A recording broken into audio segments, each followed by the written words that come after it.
See, the usual gang of misfits and dope addicts are here. Indeed we are.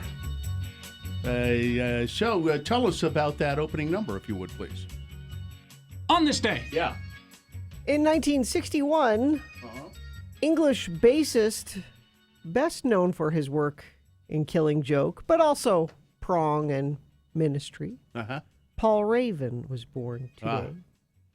So a little Killing Joke. We play other songs. Did we play other songs back in the day by Killing Joke? What did we play? That's probably the only one in there. That's a long time ago. Hang on. I mean, it's yeah. It's in the 80s. Oh, is that when they were It's around? in the 80s. I love this song. What is this one? Love Like Blood. This is a good one. Yeah, I guess I was just never quite tapped into Killing Joke. That's good. Tap into it, Bill. Come on. Yeah. You can do it. Yeah. Go ahead. I remember the 80s song. There was a click there. I think that was taken from records. That's the vinyl, yeah. I remember at KJQ, we always had to play Killing Joke on vinyl. Vinyl, I remember queuing it up. You're probably the one who put that scratch on it. Probably. That always ruined records, to do the cue thing. It wrecks them, ultimately.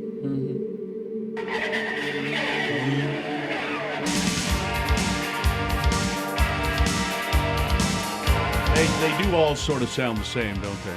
Well, those two. This is Adoration's Killing Joke. Courage and come with me. Heroes to ecstasy. It's back when music was fun. Music's still fun. I It's don't just know. different. I don't know. It was. It's just different. I mean, I like the music we play today, but there was something just sort of. It was sort of naughty, or sort of we were doing stuff that nobody else did. The little group of weirdos who played stuff like that. Mm-hmm. And now the music we play, a lot of it is pretty. There's a lot of good stuff, but it's a lot of other people play it. We don't corner the market on it anymore like we used to. That's true. Ain't nobody else in town playing Saint Motel, sir. That's true. We still do. Well, there's still a lot of bands that we play Yeah. that nobody else will play. That's true. We do. We still break bands that nobody has ever heard of. I think we played Lord first in this did. market forever. Lord. It's not your fault they become popular. Yeah. No, I mean it's just the way it happens. But see, none of that stuff became popular. And I think we played Alanis Morissette before anybody. Might else. have- we did. Yeah. Probably. Yeah. So I mean, There's a lot of bands that we broke in Yeah. this. I mean, Green Day is an excellent example. yeah. Nobody was playing Green No. Day. Yep. And they're mainstream now, Yeah. which is fine. Sure. Which is not a sellout. I don't begrudge They it. became popular. I don't begrudge the fact that they're sellouts. they can sell out. We sold out. Look at us. Bunch of sellouts here. So, No, remember when we did this thing called the Death of Alternative? Yes, and I we do. had actually we played KMFDM the other day, and it was KMFDM came in concert, and we decided to make it alternative doesn't mean anything anymore, so we're gonna have a funeral for it, and we're gonna bury a casket out at the dump, and I rode my motorcycle yeah, we did a whole thing out to the dump in a funeral procession, and we got the permission of the landfill. Yep. And we took a casket out there and we buried it.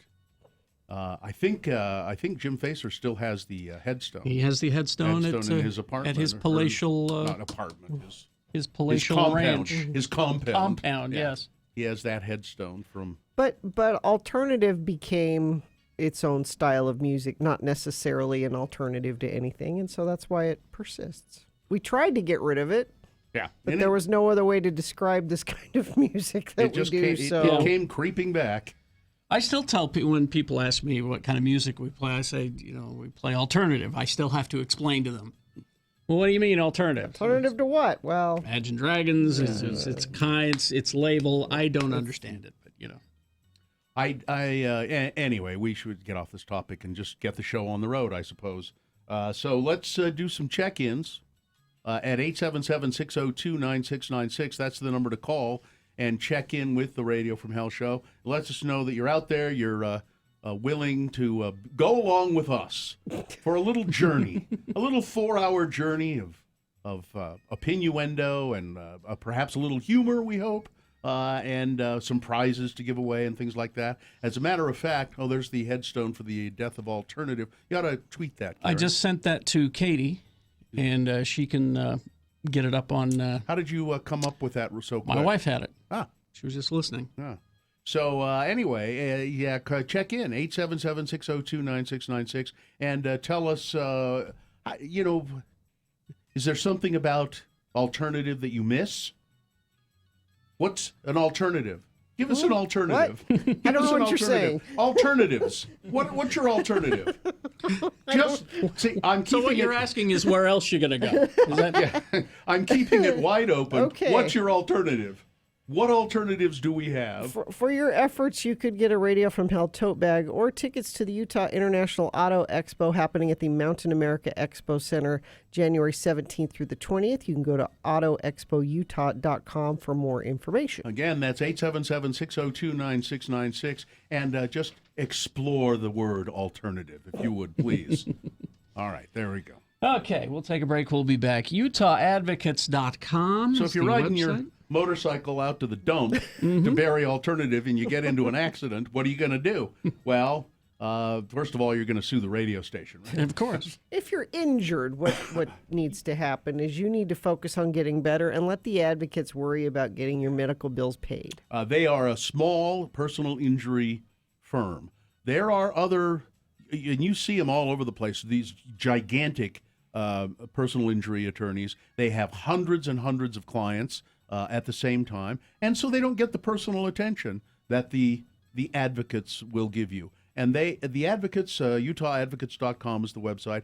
They purposely have kept their business small. They only take a certain select number of cases, and if they take your case, they won't charge you anything unless they get you a settlement. So if you've been hurt in an accident, you don't know what to do, call the advocates. It's 801-355-5550, 24 hours a day, 7 days a week. Same for the chat feature online, UtahAdvocates.com.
Be a part of the Radio from Hell show on X96. Call 877-602-9696 or text us at 33986. Message and data rates apply. All right, 6:20. Let's go. We'll open the show now, and then we'll take your check-ins at 877-602-9696. A happy, lucky checker-inner will receive either a Radio from Hell tote bag or tickets to the Auto Expo. Gina, please. Strong Volkswagen, Utah's #1 volume VW dealer, home of the lifetime warranty. Unlock stronger pricing at strongvw.com. So here we go. Another big ride on the Radio from Hell show. The moon is 61.3% of full. It will set today at 11:46 a.m. Today being a Thursday. It's the 16th day of January in the year of our Lord 2020. And we can't count the times that someone has called us liars on the air. But, well, let's not get into that right now. It's Radio from Hell with the Lordly Liars, Carrie, the Great Deceiver Jackson, Wow. Bill, Liarmouth Allred, and Gina, the Fibber Barberi. Katie, for short, somehow wrangles all of that falsehood and produces the Radio from Hell show. And the only true straight-ahead member of this staff today is Hawk, sitting at the video board. You can see us Radio from Hell at x96.com/live. So, and now we'll go to the check-ins. Of course, I don't know how well we'll do with it because I'm both sick and tired. Both? Both sick and tired. I'm but just tired. I'm not sick. You're not yet, but you will be because I'm sick. And we're in a small room That's together right. for 4 hours. No, I'm fine, actually. Let's go to check-ins. All right, let's begin with, looks like Quinn. Good morning, Quinn. Good morning. Thanks for checking into the Radio from Hell Hotel. May we carry your bags to your room for you, or are you going to get them yourself? You guys can take them. Okay, thanks. Front!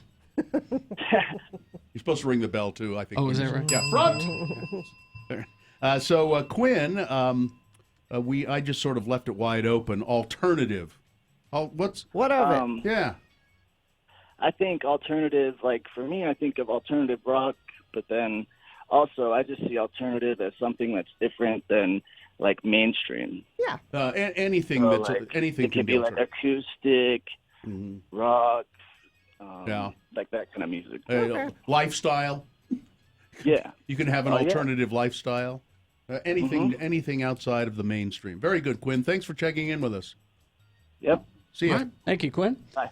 Let's go to Jeremy. You see how easy that was? Jeremy, thanks for checking into Radio from Hell Hotel. Don't forget, you will be charged for anything in the minibar. Oh, come on, Bill. I thought we were friends. We are friends, but this is a business, Mike. This is a business, Jeremy. So, All Jeremy. right, I accept that. All right. So, Jeremy, address the word alternative. You know, I view alternative as back when you guys were like KJQ and you played Depeche Mode and bands like that. That's what I miss. Okay. Well, we still play some of that. We have an HD2 channel Yeah. that plays that. Are you aware of that, commercial-free. Jeremy? Did you know that? I was not aware of that. Yeah, so if you have a radio, and a lot of cars have them now, that has HD capability, you'll see on the, and this is I've got a car now, it's the first time I've ever had a car that has this. So you see, so if you go to KJ or X96, and then you'll see little a number 1 and a number 2. We're the number 1, and then if you just click it over to number 2, it's classic stuff. It's all the classic stuff that you like. So you can listen to our show and then flip over to that. And if you don't have an HD radio, you can go online to x96.com and look for the cow with X96 on it and click on that. It's a stream. Play it online, yeah. So, See? Perfect. I will definitely as a matter do of that. fact, would you like to know what's what's playing on it right now? Here, let's hear. Here, let me bring it up here. Let's see.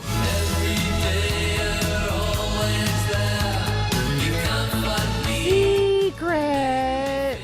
Just what the kind of stuff you want, Jeremy. There you go, right Jeremy. there. See, Exactly. right now exactly. it's OMD. So, Jeremy, would you care for tickets to the Auto Expo or a tote bag? I would love a tote bag. Okay. Well, hang on the line. We'll get you one. And thanks for checking in with Radio from Hell. Hang on. Thanks for letting me listen. There we go. quite Hang welcome. on. All right. Hated OMD. You didn't like OMD? I'm not a huge fan either. Let's go to Cody. Cody. Hi, how are you? We're fine, Cody. How are you? I'm doing all right. Just Wait. heading to work right now. Oh, okay. Later on, you'll be coming back to the radio from Hell Hotel, though, I would assume.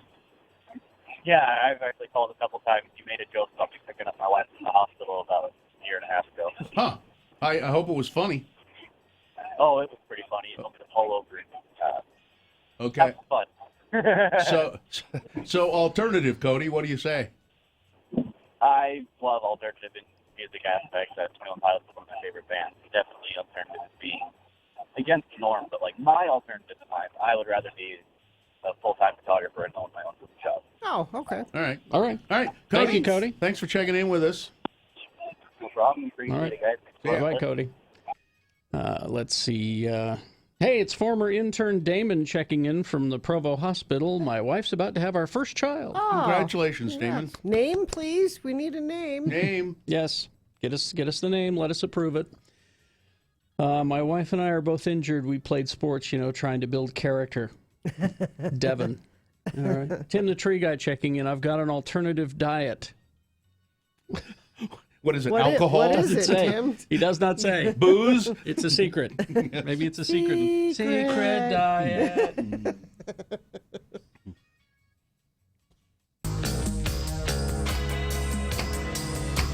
I don't know. Do you not know this one? Sure sounds familiar. I don't know. I It's usually not Peter know. Murphy. No. Can I touch you to see if you're real? Yeah, I don't know either. Is it nothing, there's something. The Stranglers? And I don't Oh, have it's the the little eyes, readout. eyes of a Stranger, I think. Isn't it? Take the strain. If it's, I think it's the, Strangler's Eye of a Stranger? or it's the Strangler something, or I don't know. Pale. Ooh. Yeah, it's Eyes of a Stranger. Eyes of a Stranger. Yeah. Stranglers. Yeah. Barely remember that song. Yeah. Or no, the Paolas, not The Paolas? Yeah. Oh, I think it was the Stranglers. thought Paolas. it was the But I knew it was Eyes of a Stranger. All right, well, Let's get this going then. let's. What? We've got big boy news coming up. Oh, and I have traffic I need. Oh, to do. let's do some traffic. Yeah. Oh, beat Gina today, too, yeah. Crash westbound 35th South at 40th West. All westbound lanes are blocked and traffic is getting by on the right shoulder. That's the only accident being reported, but things are actually looking good today. All the canyons are open and no traction laws in effect because we didn't have any snow overnight. So that's good news. If you have some good news you want to share with us, you can text it to us 33986. Right now through February 2nd, Big O Tires, buy 3, get 1 free on select sets of Mesa and Aspen tires with paid installation. See dealer for details. Big O Tires, the team you trust. All right. Coming up, we do have big boy news, opinioendo, geek news, and at 7 o'clock, Beat Gina. So you can line up for that right now if you'd like. I mean, it's a long wait for you, but You could win a Booze-Teak gift card. everyone will want that. I want that, and I can't win. The trivia, well, I'm not going to say. Okay. It's horror movie adjacent. Okay. I will say that. That's all the tip I'm going to give you.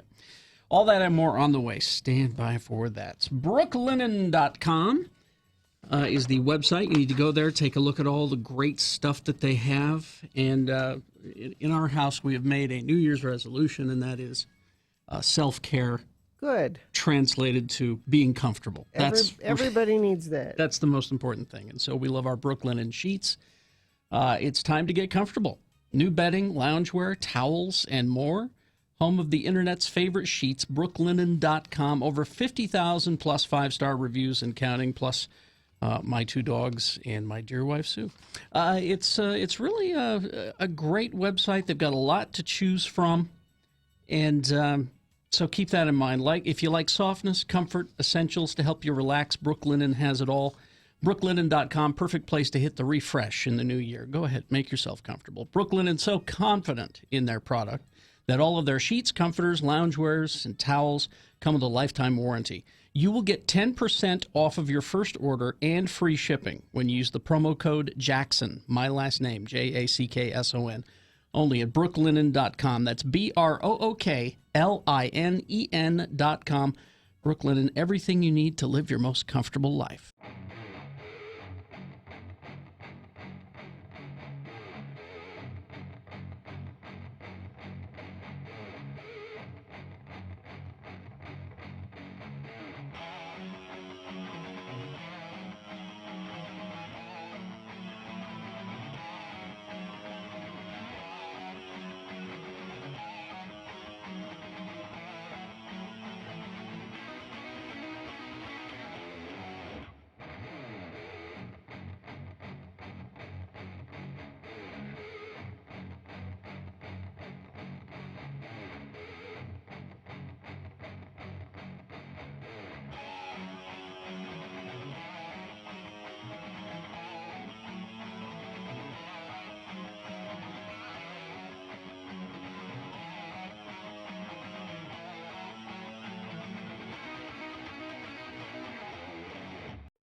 Gary Jackson, Bill Allred, Gina Barberi. Radio from Hell on X96. All right, 6:35.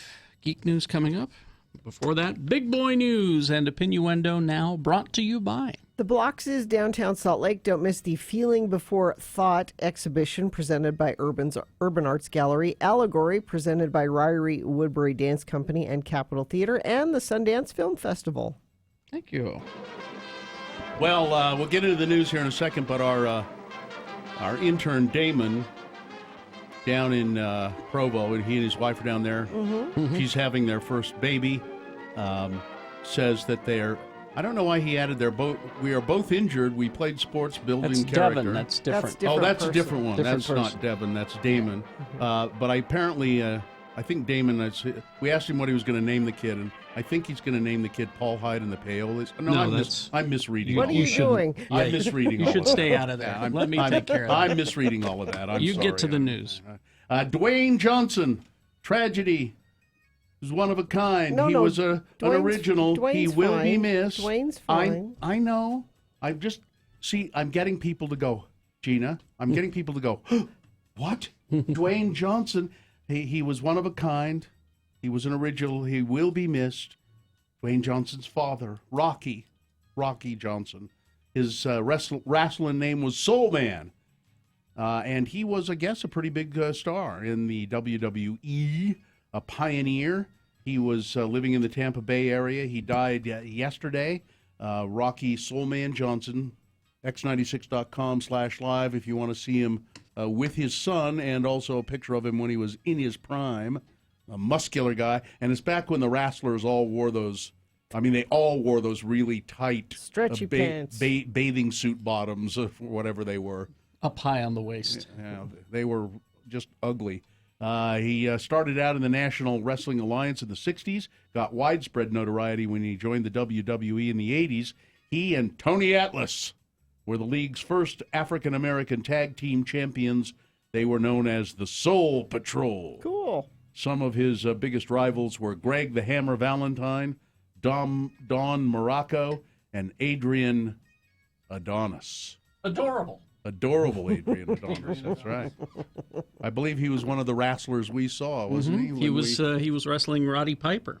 Yeah, the one time I went to a wrestle. We took your mom. Yeah, took my mom Nola to the wrestles, and she was quite. She had a great time. What?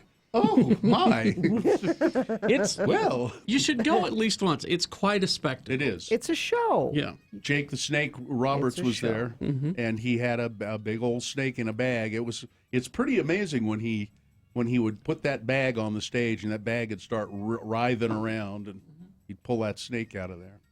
Anyway, he was. Let's see, how old was he? 70 something. 70 something. Which is the timing is unfortunate because 75. The Rock has just penned a deal to make a TV series called The Young Rock or something like that, where it's about him growing up. And so his father, would have been greatly involved in that, I'm sure. One man is dead after a small plane he was flying crashed into a Weber County neighborhood yesterday. Roy Police Department identified the pilot as 64-year-old David Good. It was a twin-engine Cessna, went down about 312, about 2 miles south of the Ogden-Hinckley Airport. He left the Bountiful Airport shortly before 3 p.m. He was just planning to fly up to Ogden, about 11 minutes. According to witness reports, the plane was seen flying over I-15, turned left, and hit the roof of a townhome in a neighborhood, crashed to the ground, and burst into flames. Nobody inside the home at the time. Witnesses say that the plane slowly started losing altitude and then appeared to nosedive before crashing. This is the fourth small plane crash to take place in a 5-mile radius in that area in Ogden's airport since 2017. Another crash on I-15 in July of 2017 killed 4 people on board. The incident is being investigated by the National Transportation Safety Board. David Good is the founder and president of Good Ski Technologies, based in Ogden. Good Skis is the name of the company. He was 64 years old. 2019, the hottest year on record, second hottest year on record. The evidence mounted all year. Temperature records broken in France, Germany, and elsewhere. The Greenland ice sheet experienced exceptional melting, and as 2019 came to a close, broiling temperatures contributed to devastating wildfires that continue in Australia. Now, European scientists have confirmed what had been suspected. 2019 was a very hot year. Global average temperatures, the second highest on record. Only 2016 was hotter, and not by much, less than 1/10 of a degree Fahrenheit. The finding by the Copernicus Climate Change Service, an intergovernmental agency supported by the European Union, continues an unrelenting upward trend in temperatures as emissions of greenhouse gases trap heat into the atmosphere and change the climate. And change the climate. Why are you yelling at me? Hang on.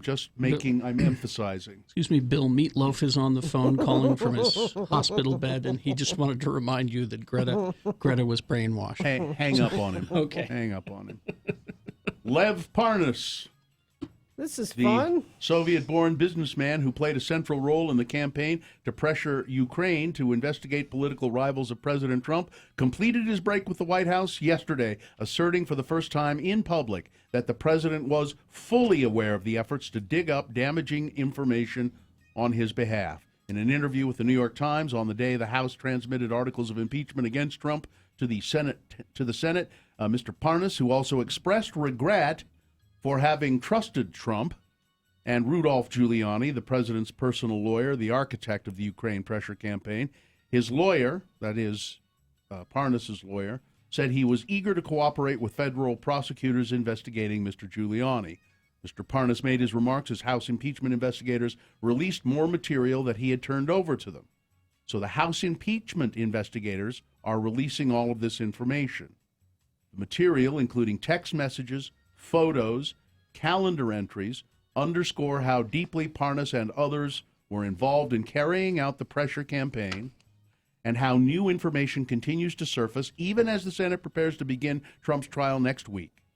And it provided additional evidence that the effort to win political advantage for Trump was widely known among his allies, in showing that Parnas communicated regularly with two top Republican fundraisers about what he was up to. He communicated with Mike Pence about what he was up to. All of these people know if they don't allow Lev Parnas to testify as a witness in the impeachment trial, and if they don't subpoena John Bolton to testify, because Parnas said, Bolton was my guy on the inside. I communicated all the time with Bolton about all of this stuff. He did say about Bolton, he expressed unwillingness to go along with this. Well, he referred to it as a drug deal. Yeah. Yeah. You know. Bolton was uneasy about all of this and kind of didn't want to do it. Yep. Now, he apparently sort of allowed it, but Bolton may have some, I think maybe that's why he said, I'll testify if you subpoena me. I think he may have some clever ways to sort of talk around how much he was involved in it. They're not going to call one witness. Which makes it a cover-up. 70 some odd percent of Democrats think witnesses should be called. Of course. they should. 70 some odd moderates think there should be called. Even 60 some odd percent of Republicans say there should be witnesses called. Doesn't matter. They know that can only be bad for them, so they won't. Text messages and call logs show that Parnas was in contact with Tom Hicks Jr., a donor and Trump family friend, Joseph Ahern, who raised money for pro-Trump political groups. In text messages, Parnas kept Hicks and Ahern apprised of efforts to disseminate damaging information about targets of Trump and Giuliani, including the United States ambassador, Yovanovitch, and Joe Biden.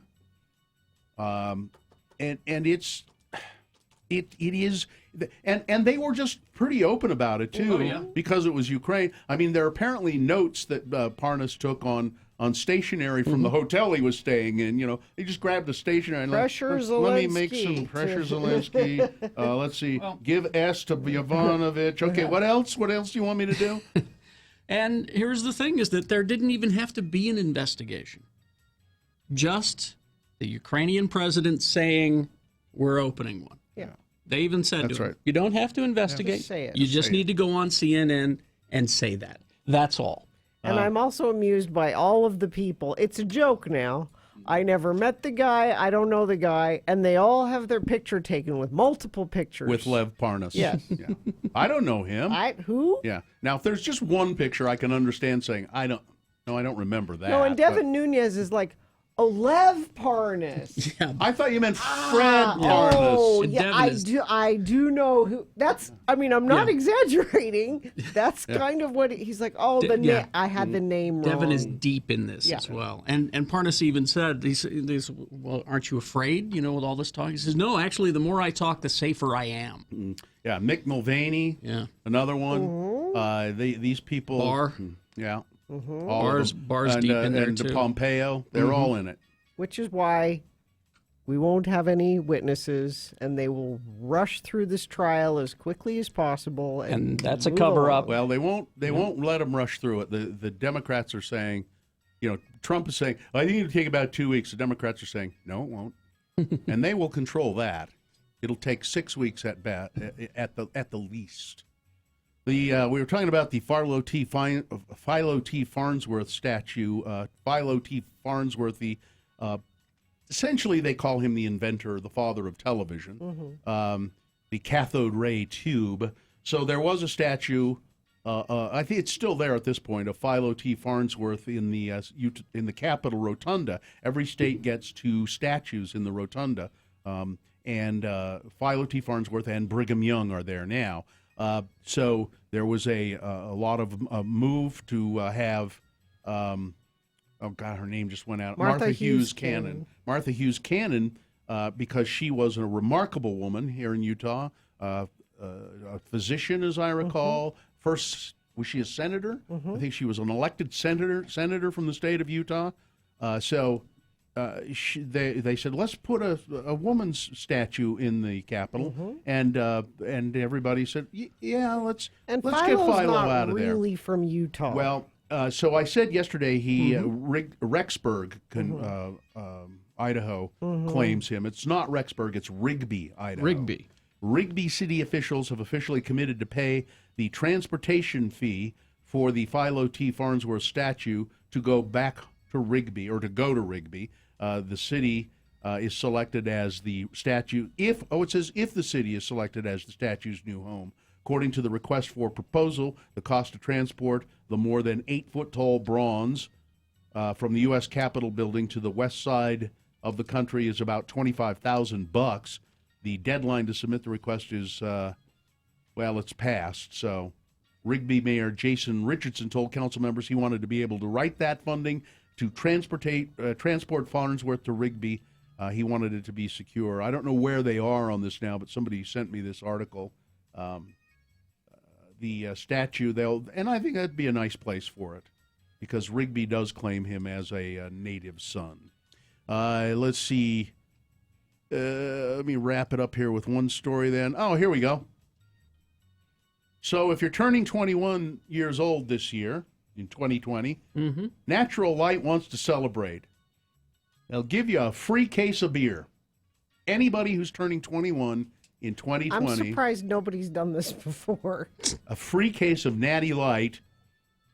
According to their Twitter post, the beer company is giving away a free case of Natty Light to anybody who turns 21 this year. Folks who qualify go to My Beer Rebate and prove that they've turned 21 this year and provide a receipt or UPC code for the beer. The company will then return the cost of the case of beer. So you buy a case. Because you they'll can't refund. just walk into it. Yeah. But that's the problem, is all people are going to hear is I get a case, and they're going to be going to grocery stores and convenience Where's stores my saying, free I beer? get my free beer. No. You have to buy the beer, and then they will and that's a smart deal.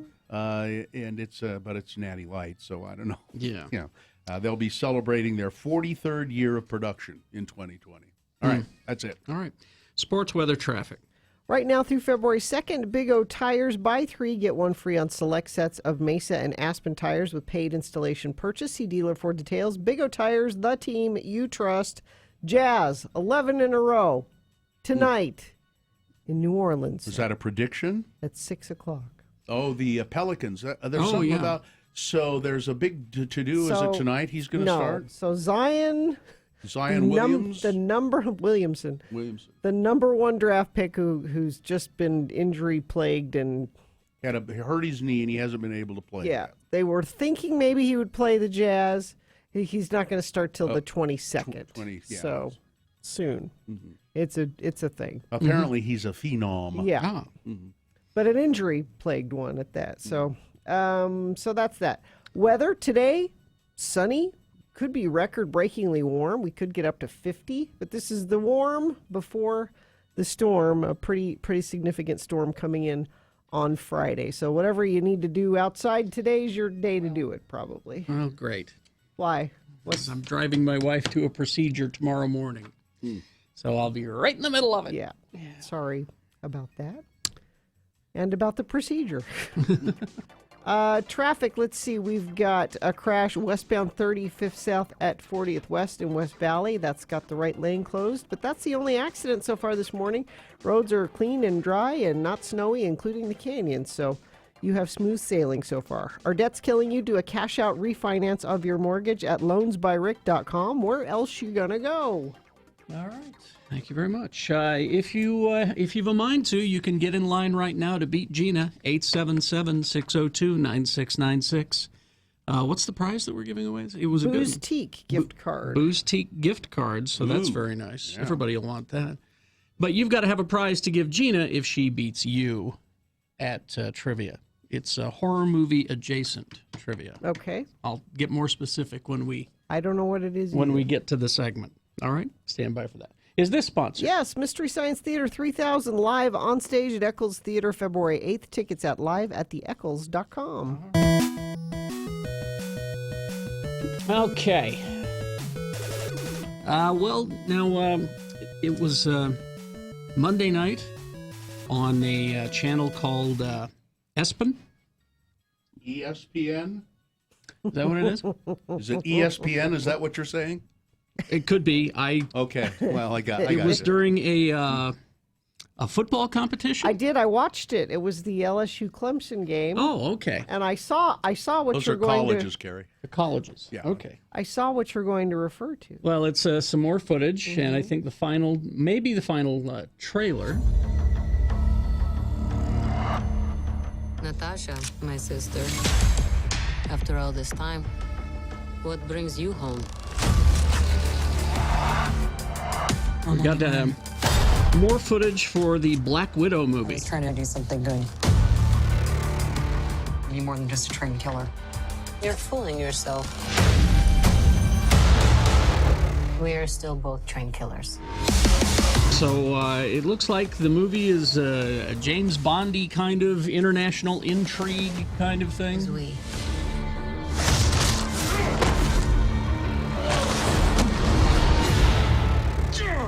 You'll get to see where Natasha was trained to be a killer. Family. And I've often wondered. It's the Red Room is what it's called, and they train a whole bunch of women to be these spies. There's a new world of widows. New enemies. Now, keep in mind that this movie takes place between Captain America: Civil War and Avengers: Infinity War. Well, it would have to, wouldn't it? Yes. so this takes place when she was on the run from the government after Civil War. So that guy? we also get our first look at a Marvel villain, very a fan favorite. Taskmaster is his name.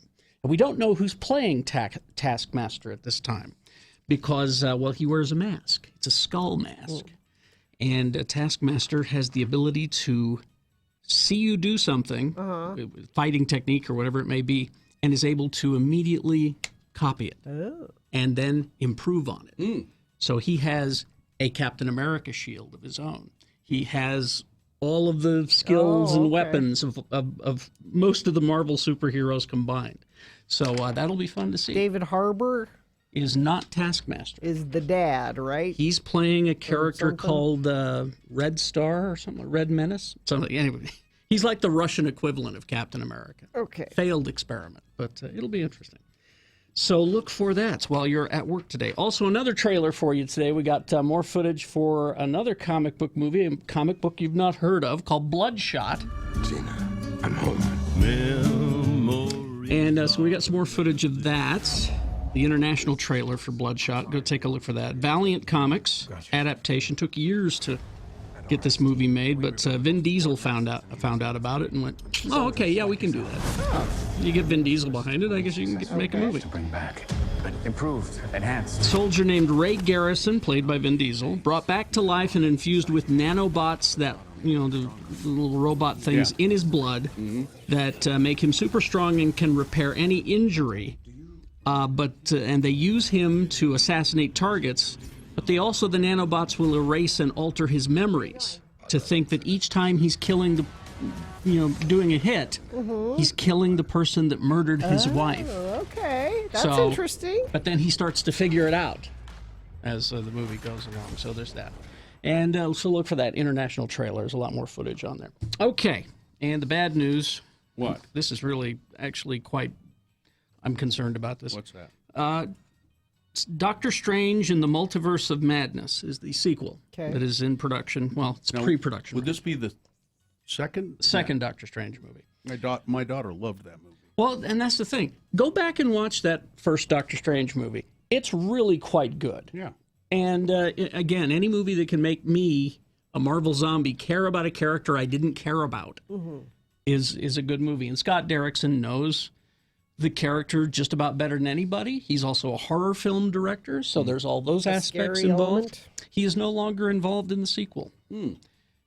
His Twitter feed, I saw it because I follow him. Marvel and I have mutually agreed to part ways on Doctor Strange due to creative differences. The creative differences. In other words, he wanted to spend a little more money than they wanted to let him spend. That's the speculation. Is it money? I think that it might be he wanted to make it scarier than what Kevin Feige wanted to make it. Because they always talked about this is going to be our first horror movie. Oh, I didn't know that. And Scott Derrickson was like, yeah, that's what I do. And I think I get the feeling that you're right, he then. Yeah. wanted to make it more scary than Kevin Feige, because Kevin Feige has a statement about, it's going to be scary. Not that scary, but it's going to be scary. Does he say not that scary? Let me find the exact quote here. Not that scary, but He says, let's see. I wouldn't necessarily say it's a horror film, but it'll have scary sequences. I mean, there are horrifying sequences like in Raiders when their faces melted, stuff like that. There are movies that invented PG-13. So like that. It's fun to be scared that way, and not a horrific, torturous way, but a way that's legitimately scary, because Scott Derrickson's quite good at that, but scary in service of an exhilarating emotion. yeah, that's So my guess is that Derrickson wanted to make it more scary. less family friendly. Yeah, so that's what just a speculation. I have no idea. We may never know, but I'll go see it anyway. Big delays on northbound 5600 West. Brake lights are lined up and stretching all the way to the 201 freeway. Crash westbound 35th South, 40th West. All westbound lanes are blocked and traffic is getting by on the right shoulder. Make your home fresh and clean with a zero-res carpet cleaning. Get 3 rooms of carpet clean for just $89.95. Schedule online now at zeroressaltlake.com. All right, thank you very much. Trying to remember if it was Doctor Strange that started my daughter's love of bumper shoot sponger bath, or Benedict Cumberbatch. that's what I said, isn't it? I don't know if that movie started her love for him or if Sherlock did, but boy, she's a fan now. That's for sure. Coming up, Beat Gina right after these. Line up now, 877-602-9696. To play trivia against Gina. If you beat her at trivia, you will get a Booze Teak gift card. Nice prize. But if she beats you, you've got to give her a prize. It's only fair. Yes. 877-602-9696. Line up now to beat Gina. All right. Hoops Vision Correction. Don't go through this year without at least checking it out at Hoops Vision if you haven't already done it. 2020 for 2020. The year 2020 vision for 2020 vision. Hoops Vision Correction. They have LASIK procedures. They have cataract procedures. They are among the top certainly in the state, and even in the United States, one of the top facilities in the United States for doing these procedures. Wouldn't you like to spend the rest of your year without the hassle of glasses or contact lenses? It's so nice. It is. I've done it. Carrie has. Gina's niece came all the way from Timbuktu to Portland, do it. not Yeah. quite Timbuktu. Well, but- yeah, from Stumptown. This is just a great procedure. It's simple. It's remarkable how simple it is. Call and make your VIP consultation right now. It's 877-30-LASIK, or you can go to their website and check it out more, hoopsvision.com.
Radio from Hell on Instagram, Twitter, and Facebook. X96. And now, ladies and gentlemen, put away all distractions and get ready to focus on the Beat Gina. Beat Gina, where one lucky contestant will win a gift certificate for Boostique. Boostique, locally owned by the charming and talented Ivy, featuring stylish cocktail, wine, and beer accessories. Mention Radio from Hell at Boostique, and you'll get a 15% discount. Boostique, 315 East Broadway, 11-ish to 7 p.m. Monday through Saturday. And now, here he is, gently floating to the game show stage on a heavenly cloud. Wow. The man who wrote the book on game show hosting, a bestseller called The Book of Game Show Hosting, read and recommended by game show hosts throughout the known universe. He is the one, the only, and oh, we are lucky to have him, Kerry Jacksboy Jackson. Oh, thank you, Johnny. Wow. You're welcome, Kerry. What an intro. Thanks you for doing the research on my book. I take my job seriously. It's the best title I could find. All right. It is time to play Beat Gina. If you beat her at trivia, you get that Boostique gift card. But if she beats you, you've got to have a prize to give her. And here are your choices, Gina. All right. Our line 3 contestant dropped out, so we're down to 2. Line 1 is offering you a CrossFit Sandy t-shirt. See, that's good because people will think I do CrossFit, but I don't actually. No, they'll get one look at you and know that you don't. Johnny? Line 2 is offering you Trader Joe's cookie butter. Two jars of it. Well, this is an easy one today. So you're going with the cookie butter. Oh, okay. I thought for sure that maybe you were going to get that t-shirt lie going. Then you're playing against Hunter today. Hello, Hunter. Hi, guys. How's it going? Just fine. Hunter. I'm fine too, Hunter.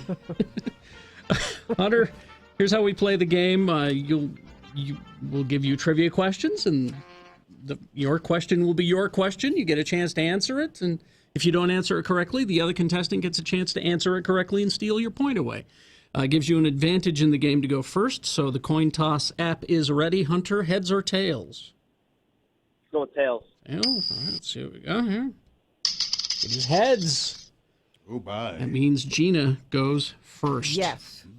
All right, here we go. The topic of the trivia, our horror-obsessed producer, Katie, knows and celebrates the fact that today is John Carpenter's birthday. Oh. Oh, bye. So, I'm surprised you're working today. he's 72. So these are John Carpenter-related questions. Hunter, do you know who John Carpenter is? I believe so. There's a few horror movies, I assume. Okay, yes. All right, thank you. Good guess, Hunter. Thank You're you going to very do much. well in this game. All right, here we go. So Gina has the first question. Okay. I'll try to get one that's a little difficult. What? All right. You're going to ease me into it? Let's see. John Carpenter's most famous regular collaborator is Kurt Russell. What was their first film that they did together? Was it A, Used Cars, B, Escape from New York, C, Elvis the Movie, or D, The Computer Wore Tennis Shoes? I think I know this one. You think? Escape from New Year's. That's your answer. I'm sorry. That is your answer. She said You all said- of the titles. You said What escape do I from do? Escape from New tennis York. shoe. Are you sticking with Escape from Yes. New York? All right, that is incorrect. No. Hunter. Chance to steal, I'm Hunter. going to go with A. Used Cars? An excellent movie, but incorrect. No. It was the Elvis the movie. Elvis the movie. Correct, Elvis the movie. That was before Escape. Oh, bye, yes. Oh, bye, yes. And the trick part of the question was he never worked on the computer wore tennis I shoes. figured that was a joke, All right. but all right. All right, Okay. it's a 0-0. Hunter controls the question. Hunter. Yes. Carpenter's films often reference what other well-known director? In other words, he likes to channel a well-known director. Is it A, Alfred Hitchcock, B, Alan Smithy, C. Steven Spielberg, or D. Michael Bay? A. Alfred Hitchcock. That's correct. Is Yes. correct. It's 1-0 for Hunter. And now Gina controls the question. Okay. All right. Donald Pleasance, Yes. the actor. Puma, Bald Puma Man. Puma Man. Puma Man. One of the best Yes. Mystery Science Theaters ever. How many of John Carpenter's films did the late Donald Pleasance appear in? Okay. Was it 1, 2, 3, or 4? 3. 3 is correct. Wow. That's a pretty good guess. That was my guess That as was a well. good guess. I didn't expect that. All right. So it's 1-1. Hunter controls the question. Hunter, Yes. which of these movies did John Carpenter not direct? So he directed 3 of these. Which one did he not? Was it A, Christine, B, Psycho, C, Halloween, D, Dark Star? D. Which one? D. As in what? Dog. D as in dog. So Dark Star? Dark Star. That is incorrect, Gina.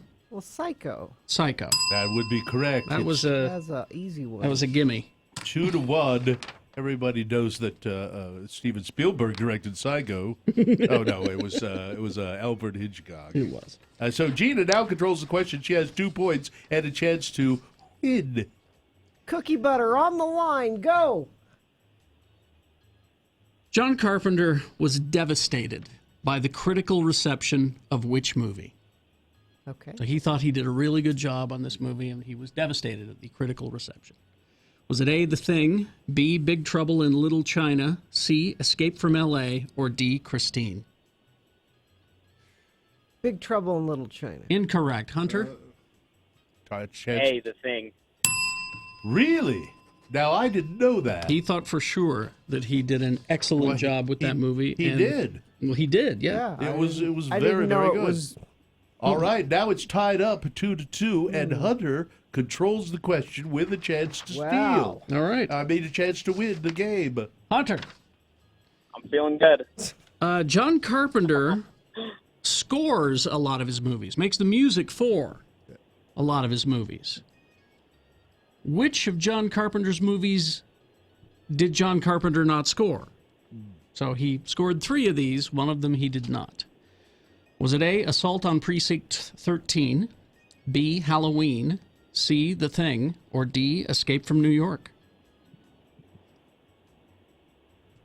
I'm going to say D, as in dog. Escape from New York? Incorrect. No, Gina. Gina. Chance to win the game here, Gina. Halloween. No, Incorrect. no, The no, Thing. no. Okay, quick. Give me one more. It's Gina's Quick. question. She has a chance to I'm win the practically game. out of questions Okay, here. but that's not. Okay. When did Carpenter last direct a major feature film? Was it 1998, 2001, 2007, or 2010? B. No. Hunter. No, Hunter. Win the game here, Hunter, please. Put us out of the misery of John Carpenter. C. 2007. No, incorrect. Okay. 2010. We're done. How many? It's 2-2. Let Hunter have. That's Hunter, okay. how Let many him- I'm fingers? going to flip away all the cards. How many fingers am I holding up in behind my back right now? How many fingers? 3. 3 is correct. Oh, Absolutely correct, Hunter. There you go, Hunter. Absolutely correct. You win. You get the Booze Teak gift card. You'll like that place a lot if you haven't ever been in there. 315 South Main Street.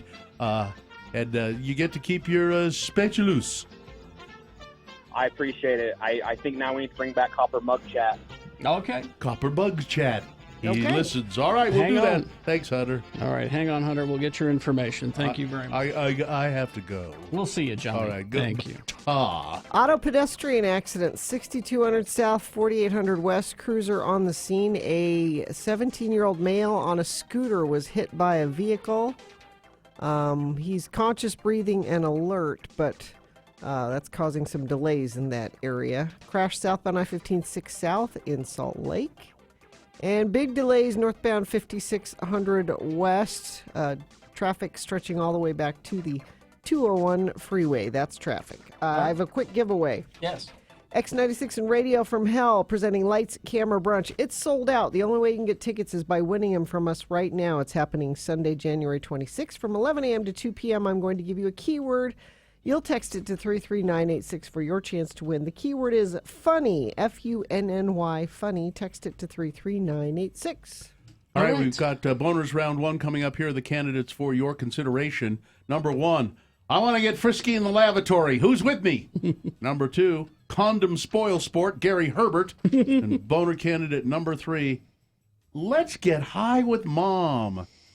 All right, Boners Round 1, big boy news, all coming up after these. Gina, Volkswagen Southtown. Yeah, Festus and I traded in the Atlas, and we now have a Tiguan, which is another one of their SUVs. It's a little smaller than the Atlas. Actually, it's Festus's favorite SUV to drive because it's a little smaller, easier to park and things, but it still has all the tech that you could possibly want in a Volkswagen. It's got the adaptive cruise control, the forward collision warning, and emergency braking system, blind spot monitor, which I really like, and lane assist kind of vibrates the steering wheel a little bit when you start to drift out of your lane. Really? All those great safety features, and it's good looking and comfortable. Volkswagen Southtown, we've been working with a bunch of different salespeople there. I think we had Sion last time, but anybody you work with there is great, and would be happy to show you around the Tiguan or any of the models and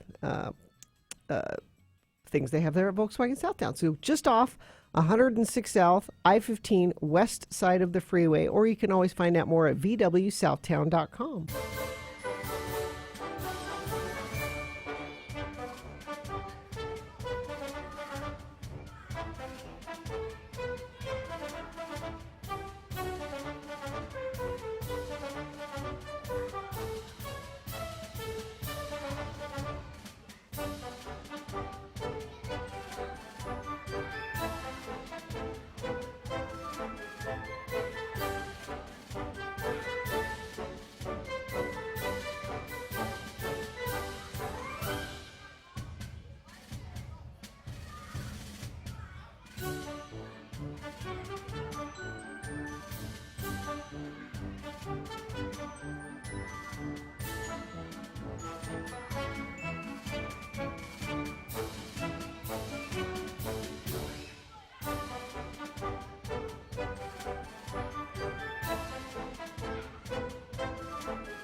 Be a part of the Radio from Hell show on X96. Call 877-602-9696 or text us at 33986. Message and data rates apply. All right, 7:24. Wow, we're late. Sorry. Somebody said that B. Gina always feels rushed. No. Not this time, for sure. I have a suggestion, Yes. but we'll do it later because we don't have time. All right. Let's get to Boners Round 1. Here we go. 3 news stories. They are examples of bad, stupid, or funny human behavior. And you will decide, of these 3 candidates, which one is the worst, which one deserves to go forward to Boner Fight and possibly become Boner of the Day. Boner Fight happens at 9:20 when we take the winner of this round and the winner of the next round at 8:20 and put them both together to decide who is Boner of the Day. Right now, you're picking the champion for round 1. Here we go. 2 candidates now, a third after the news. Once you've heard all 3, you'll vote. And one of you lucky random Boner voters will receive A gift certificate to Squatters. I don't know how I'm going to break it to Johnny that Gina wants to get rid of him to save That's time. not what it is. all I'll right. tell you later. Here's Boner candidate number 1. I want to get frisky in the lavatory. Who's with me? Demi Burton, who boarded a flight while already drunk, continued to drink wine until the flight attendant told her she could no longer order any alcohol. By then, she had already gotten so drunk that she propositioned several men to get frisky with her in the lavatory while cruising at 30,000 feet. There's a picture of the delicate flower at x96.com/live. She's a woo girl. Yeah. But when she was told that she could no longer drink any booze, she kicked and bit and butt-headed crew members during her 4-hour blowout. You may as well just land this plane now, Burton shouted at the crew. Unleashed her attack as 259 fellow passengers looked on in horror. An anesthesiologist who tried to restrain Ms. Burton was bitten on the elbow and headbutted during the struggle. Why didn't he put her to sleep? Said it was the worst thing that anyone had ever seen on a plane. Other passengers were also bitten and kicked. It was a stressful situation, but while I managed to remain calm and professional, this is not acceptable, said a flight attendant. As a result of her being verbally abusive towards me and assaulting, I couldn't eat or drink anything while the flight was ongoing, one of the passengers said. Her defense lawyer, Martin Callery, said, she's thoroughly ashamed of herself, and because she is remorseful, she is utterly embarrassed at the way she behaved. It's completely out of character for her. Oh? She said she got drunk because she's afraid to fly. Boner candidate number 1. I want to get frisky in the lavatory. Who's with me? Boner candidate number 2. Condom spoil sport, Gary Herbert. Utah Governor Gary Herbert has ordered state officials to stop distributing condoms with suggestive Utah-themed packaging, created with federal funds as part of a new HIV awareness campaign. The wrappers riff on various Utah memes with labels such as Greatest Sex on Earth, SL apostrophe UT, Salt Lake, Utah, but slut, an image of a highway sign that displays the number of miles to the towns Fillmore and Beaver. 6 and 9. Yeah, and this is the place over the drawing of a bed and others. Collect them all, trade them with your friends, that's what I say. It's really just to destigmatize HIV in Utah and get everybody talking about sexual health, said Aaron Fratto of the Utah Department of Health's Prevention, Treatment, and Care program in an interview on Wednesday before the governor took action. If the condoms are fun, relatable, sex positive, people are more apt to talk about them, which we've already seen. Yes. A statement issued Wednesday by the governor's office said, the governor understands the importance of the Utah Department of Health conducting a campaign to educate Utahns about HIV prevention. He does not, however, approve of the use of sexual innuendo as part of a taxpayer-funded campaign.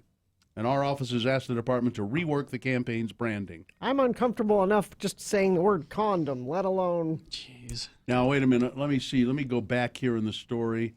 The packaging was created with federal funds. So it is taxpayer money, but it's not direct Utah taxpayer money. But it's Utah-themed. Yeah. We regret the lewd nature of the branding, said the governor's office. So what's going to happen to all these condoms? I don't know. Boner candidate number 2, condom spoil sport, Gary Herbert. Coming up in a moment, boner candidate number 3, let's get high with Mom. All right, boner candidate number 3 for round 1, coming up after this shortened Big Boy News and Opinioendo, brought to you by... Go to Hale, Scott Hale Plumbing, Heating, and Air for a $44 furnace tune-up, which includes a 19-point safety inspection. Scott Hale, amazingly different, surprisingly better. ScottHale.com.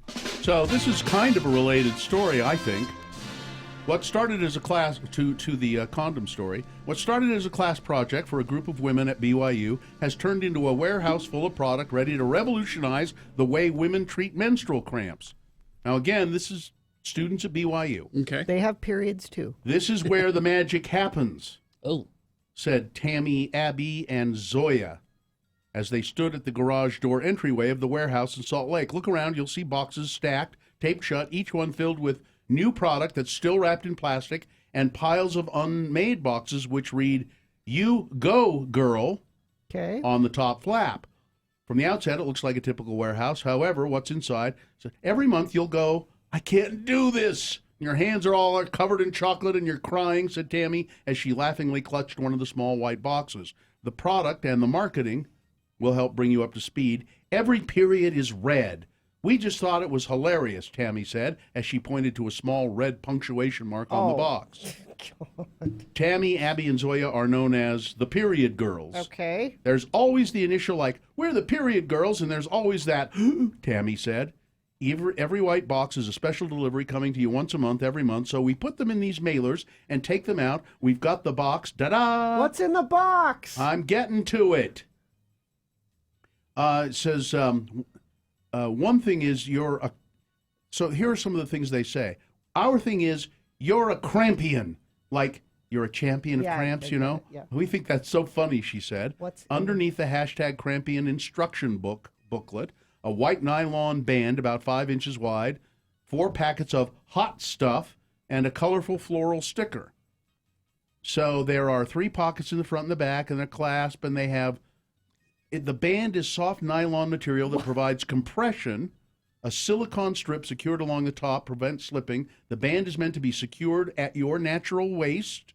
Then the hot stuff, thin heat pouches can be added to pockets to target pain. Okay. So it's like a hand warmer, but you put it... Okay. So you put it on your body, and it warms those places where you get your menstrual cramps. Okay. So is it like a Loot Crate that comes once a month, or it's a subscription. Yeah. So it's different every time. It feels like a warm hug for your uterus. No, I think it's the same thing every time, and it comes once a month, and you reuse it. We're putting together our boxes, and so. But anyway, they make all these kind of jokes about having periods and you're a crampian and all that. Mm-hmm. It's. I don't know why the state of Utah is allowing this. Mm-hmm. This is distasteful, just like those condoms, don't you think? But this is a private enterprise. We'll see how well they do with this. Larry King, Utah's own Larry King.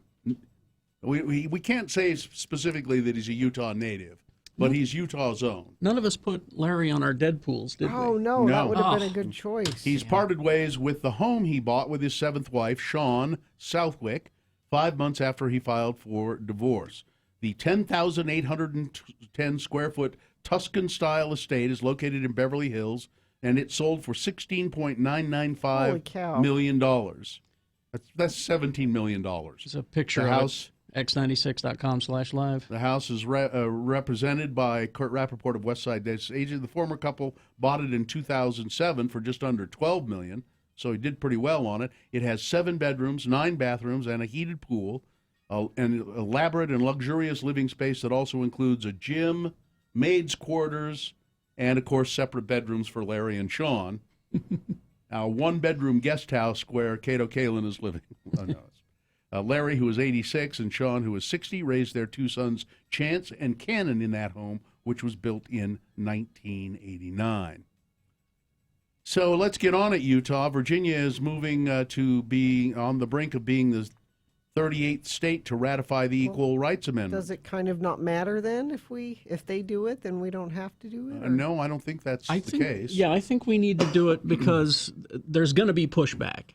And I think that the more states that we have on our side, then it'd be they're easier close to do doing it, however. I'd like us to be the 38th state. But Lindsey Graham said yesterday he wants this imminent Senate impeachment trial of Donald Trump over Ukraine scandal. I want this over fast. The best is yet to come from the president.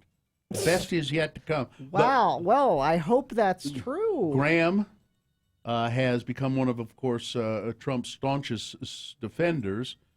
He told Fox's Sean Hannity, "It's the best thing for the American people is to end this crap as quickly as possible." Oh, my stars, I'm just tired of this crap. Well, what do you think about Lev? What Lev had to say about the whole thing? It's crap. It's all crap. You think it's crap? It's crap. You can't let that happen to me. Listen to this. The Trump administration has imposed severe restrictions on billions of dollars in emergency relief to Puerto Rico, including blocking spending on the island's electric grid and suspending a $15 an hour minimum wage for federally funded relief work. The nearly $16 billion in funding released while Puerto Ricans still sleep on the streets for fear of aftershocks from an earthquake is part of $20 billion that Congress allocated for disaster recovery and preparation more than a year ago. But they continue to allow the president to take their balls off. And these are American citizens that need our help. The Department of Housing and Urban Development had released only, Congress talks about, they moan the fact that they don't have any impact, that it's too hard to get things done. Well, they allow this kind of stuff to happen. This is a violation of constitutional principles of separation of powers, and he did the same thing with the aid to, whether care about the corruption in Ukraine or not, just withholding aid that Congress had already appropriated, and they continue to allow him to kick them around like that. Well, but the Puerto Rico's not been nice to President Trump, so that's why. Yeah, that's exactly why. Yeah, they haven't sung his praises enough. Let me give get them this. paper towels. What more do they want? Let me give you this quote from President Trump. He has clashed repeatedly with Puerto Rico's government. In 2018, he suggested that the death toll from Hurricane Irma and Maria had been inflated to, quote, make me look bad. Yeah, you see that? This is exactly what we're talking about here. Weather, traffic. Let's see. Want some real food for lunch or dinner? Head to Moochie's downtown South Salt Lake, Midvale, or Lehigh. Check out Moochie's on the web or Facebook. Moochie's, fresh and handmade every day. So today, we could be record-breakingly warm. 50 for a high, blue skies, beautiful day. This will be your day to do outside things that need getting done because we should have snow tomorrow, and quite a bit of it, actually. Traffic, we've got delays, Legacy Parkway southbound in Farmington. Not sure if it's a crash or debris, but traffic is stop and go for about a half mile after Glover's Lane. Crash southbound I-15 just after the on-ramp from 5th South in downtown Salt Lake. Emergency crews are moving cars over to the left, currently blocking the HOV lane and the left shoulder. And looks like that's about it. Let me check our message stream. Nope, people just talking about condoms there, so that's okay. That's traffic. All right. Here's boner candidate number 3. Let's get high with mom. Literally. 26-year-old man is accused of selling drugs. This is a man in Menominee Falls, Wisconsin. Drugs that were mixed with his mother's ashes. Police said Austin Schroeder of Menominee Falls admitted to investigators he cut the drugs using his dead mom's cremated remains. Oh, jeez. He didn't explain why he did this. Investigators said that they received a tip about Schroeder and his girlfriend selling drugs out of their apartment. According to investigators, they sent an informant to the apartment. The informant was able to buy marijuana. 2 days later, cops returned, searched the apartment. They found 70 grams of marijuana and some MDMA and some bongs. And according to a complaint, Schroeder tried to explain the large amount of unknown powder and vegetable mineral located in the apartment. I use these to mix in with the marijuana, and some of it is my mother's ashes. Oh, you weirdo. Boner candidate number 3. Let's get high with Mom. Let's review the first two and vote. Maybe it should be let's get high on Mom. As boner candidate number 1, I want to get frisky in the lavatory. Who's with me? A passenger on a British flight attacking the crew after inviting all the men on the plane to join the Mile High Club with her.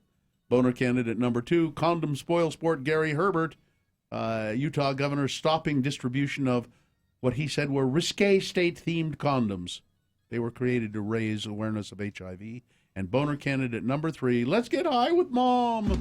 All right, here you go. You've got to decide of these 3 candidates, which one is the worst, which one deserves to go forward to Boner Fight and possibly become Boner of the Day. Wins here, it secures a spot in Boner Dome. Round 2 happens at 8:20. We'll get another champion there. We'll take both of our champions and put them against each other for Boner Fight at 9:20. That's when you decide Boner of the Day. Right now, you got to pick the champion for round 1. Here we go. 1, 2, or 3. Remember your candidate number, the one that you think should win. Put that number in the message of a text, and then text that to 33986. Or call 877-602-9696. Use your voice to vote. Or go online, x96.com. Look for the box that says Boner Voting January 16, 2020, and vote there. You've got 300 seconds. This is round 1. Let's go. You care. You know, gas fireplaces. Mm-hmm. I had a wood-burning fireplace in my house, and when we first moved in, I used it a bit, and then I stopped mainly because of the air pollution, and I haven't used it forever. But I put gas. That's one thing you can do to help logs, the air. and yeah, it helps the air. If you want to find out other ways you can help clean up the pollution, or at least not contribute to it, go to ucare.org. That's UCAIR.org. There are things you can do which will lessen the amount of pollution we have in the valley here. You can carpool. Don't idle your car. Skip the trip. Telework. Bike or walk if you can. Mm-hmm. Take public transportation. Like maybe just one day a week, take public transportation. That would do it. And there is that Tier 3 fuel that's all around the valley now at Marathon Speedway stations, Sinclair and others. So go to UCAIR. That's UCAIR.org for more.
Radio from Hell on X96. All right, 746. What was that from? Toast of London. Oh, okay.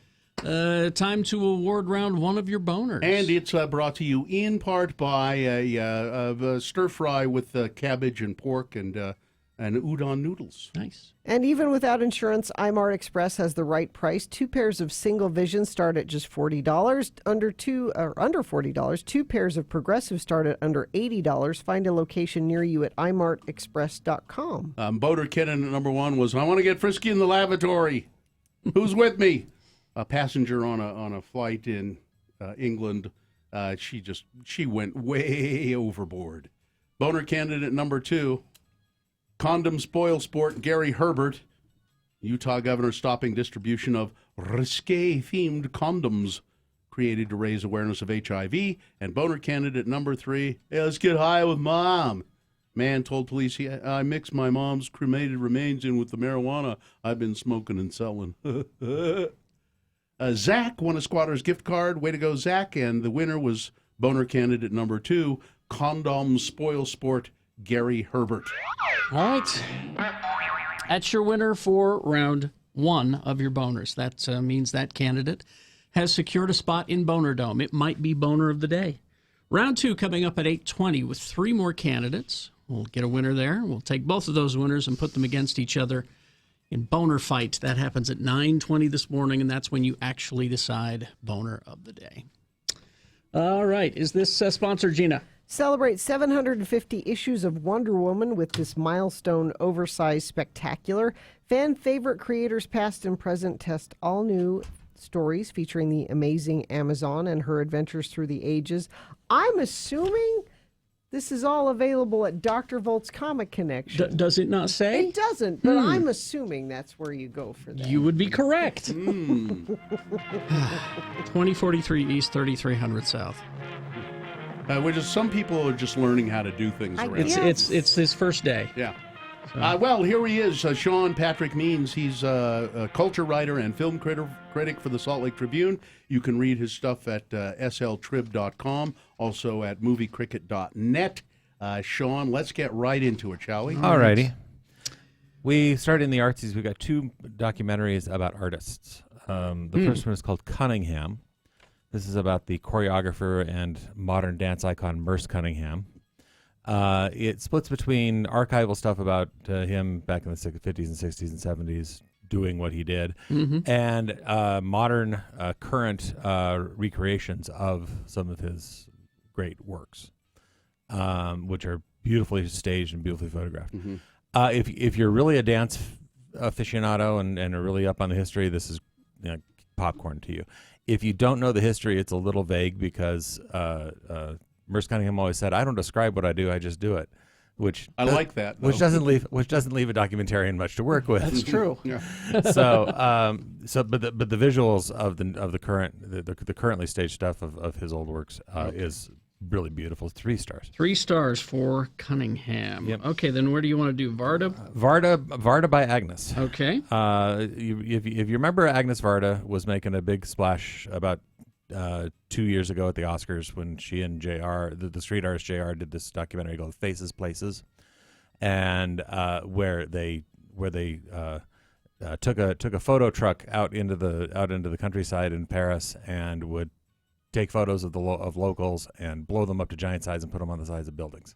Okay, it was very cool. All right. But Agnes Varda had been she died last March, and this is sort of her swan song. This is like a master class where she sits and talks about her old movies and why she did what she did. Okay. And it gives you a great appreciation of how much she did over her career, because she started out in the French New Wave with Godard and Jacques Demy. She was married to Jacques Demy, and the people who were doing all those French movies in the 60s, and she was sort of the godmother of them all, and she's outlasted almost all of them,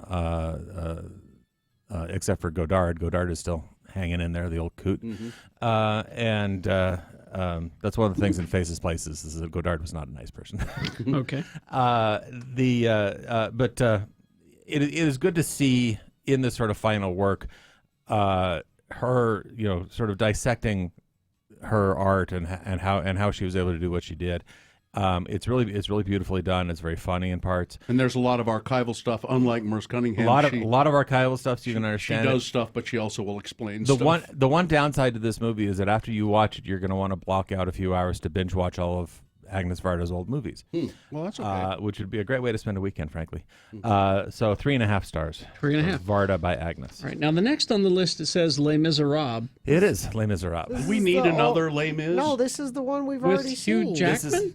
This is not that. Different one. This is a modern movie. Oh. Okay. Set in the same neighborhood where Victor Hugo used to hang Okay. out. It is It's the miserable neighborhood. It is a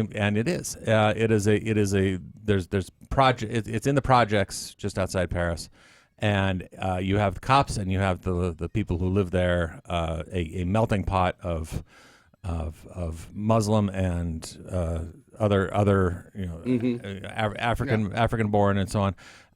And it is a powder keg waiting to explode, especially the way the cops act. And so it is very.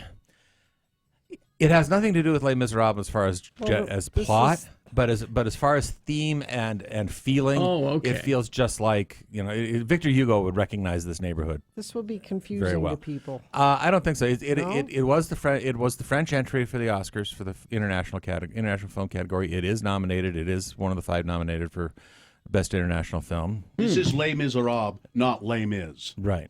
There's nobody sings "Can You Hear the People Sing" at any point in this movie.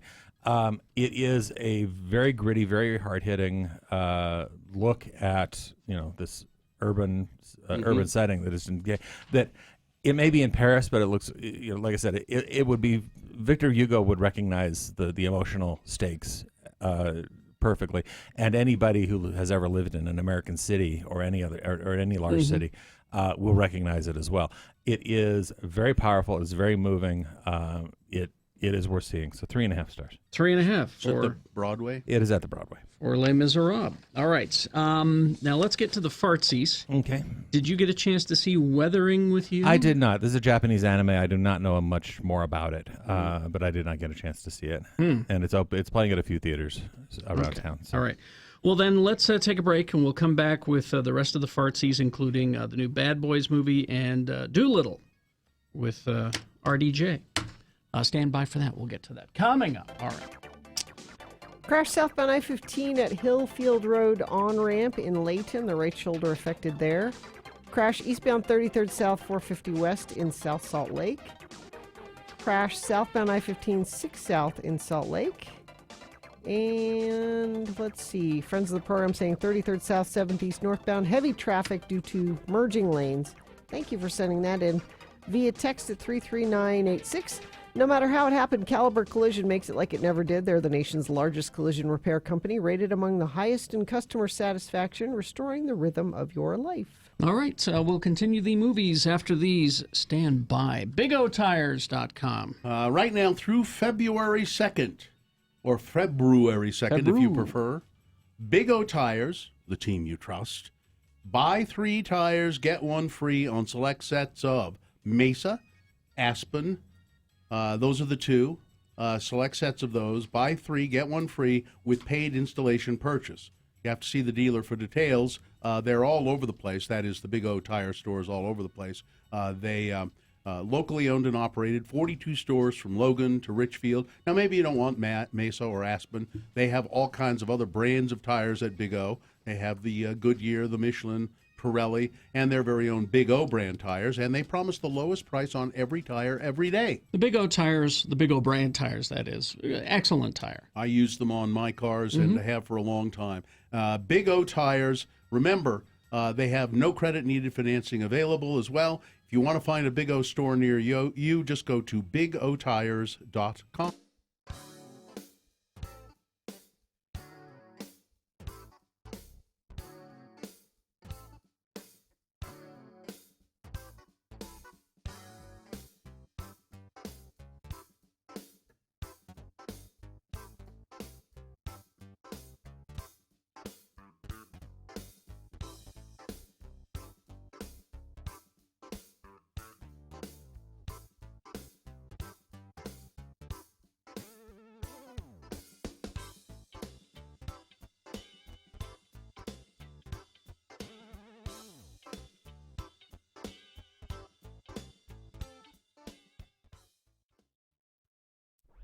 Sturdy. Spell it with me now, S-T-U-R-D-Y. And now we'll use it in a little bit of dialogue, starring as our Utah friends LeVar and LeGrand. The scene takes place in LeGrand's family room as this conversation ensues. Again, the word is sturdy. A beautiful sight, we're happy tonight, walking in a winter wonderland.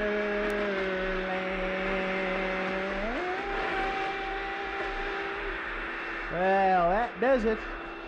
Took a lot of work to get the old family room ready for Christmas, but there's still one very important thing I got to do, LeVar, to make sure Christmas goes off without a hitch. Well, what could you have possibly left out, LeGrand? I mean, the whole room looks like it jumped out of Good Housekeeping's Christmas issue. Thanks. I mean, the tree is up and beautifully decorated.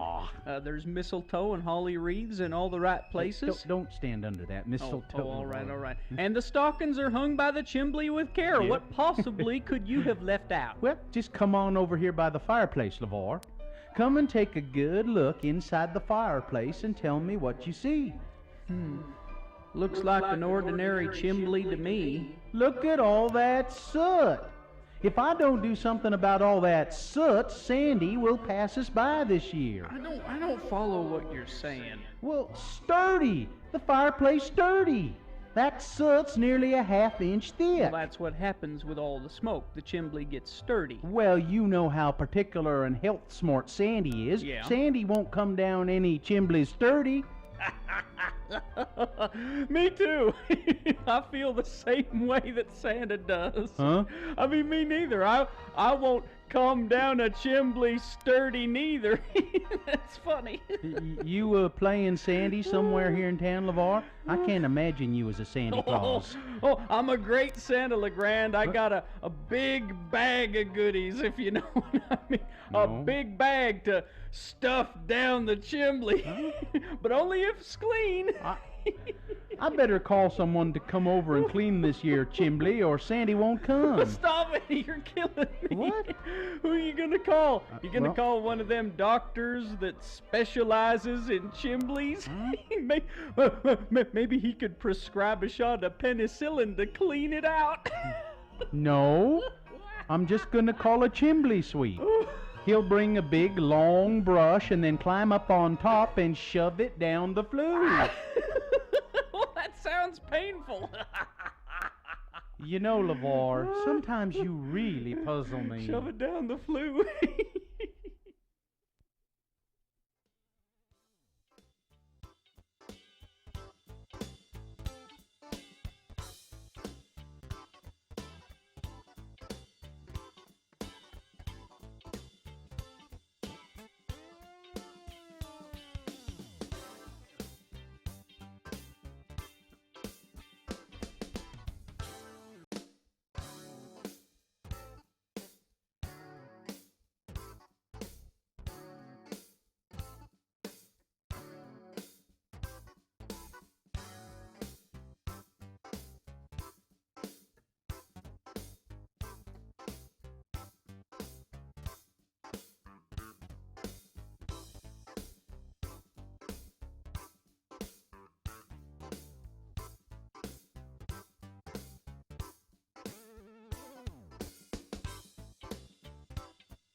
Radio from hell. X96. Contest. X96 welcomes Howie Mandel to the DeJoria Center on January 31st. Purchase your tickets now, and you could also win some from us. He'll give you a keyword here, and you'll text it to 33986 for your chance to win. Keyword is Bobby. If you know his stand-up, you know Bobby. His character. Yeah. Bobby, Bobby. Text it to 33986. All right, thank you. Yellow Bobby. Okay, we got to the fartsies. So we have Bad Boys for Life and Doolittle. I'm guessing you want to start with Bad Boys. Yes. Hi, Sean. How Get it about out of Bad my Boys? get it out of my life as quickly as possible. Because Yes. we do go from worst to first. We do, and this was worst in so many ways. The Is this the third or fourth? This is the third. I Third. thought it was the fourth. It felt like the fourth. It felt like the fourth. It felt like the 12th. Oh, hell no. And yes, 1995. Cast your mind back. Okay. Michael Bay's first movie. Was it? Yes. Oh, Yes. jeez. Bad Boys. Will Smith and Martin Lawrence as Miami cops who tear through drug deals and blow up stuff and go on car chases. They're unorthodox methods. Yeah. Get the job done. And Joe Pantoliano as the stereotypical captain who yells at them. I've had enough of your shenanigans. I'm gonna have your badge if you do that again. Joey Pants. Joey Pants. The guys uptown are yelling at me. I can't have this. So you had that in 1999. You had Bad Boys 2 in 2003, which just made it bigger and louder, and they blew up large chunks of Cuba. I don't know why, but they did. They did. Michael Bay. This time, they're back 17 years. You didn't think you needed another Bad Boys movie, don't. and you really didn't. We all got along quite fine without it. I didn't need the first one. I went back and looked at my old reviews. Oh boy, I hated these movies. And that tradition, that grand tradition continues. So they are back. They're still Miami cops. They're still speeding around, doing craziness. But somebody's trying to kill them, or specifically trying to kill Will Smith. Oh, and I think it's a cadre of film critics, isn't it? No, it is a Mexican, the wife of a deceased Mexican drug lord who gets busted out of prison, and I will have my revenge. Has her revenge using her son, who is an assassin, sniper, kick butt guy. Well, there's the twist. It's a woman. Well, the son is the one doing all the heavy lifting. But, okay. Yeah, but the woman is and killing a bunch of people killing all the people that got her, put her in prison and so on. All right. And Will Smith's going to be the last one.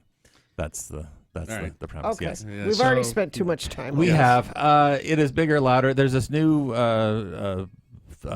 duo of directors from Morocco by way of Belgium who are doing this, and it's big and loud. You see what happens when you let immigrants into the country? No, the bad part here though is that they at some point try to get serious about Martin Lawrence is going to retire because he's too old for this stuff and so on, and then try to set it up into, I think they're trying to make their own version of the Fast and Furious franchise. They're trying to expand this,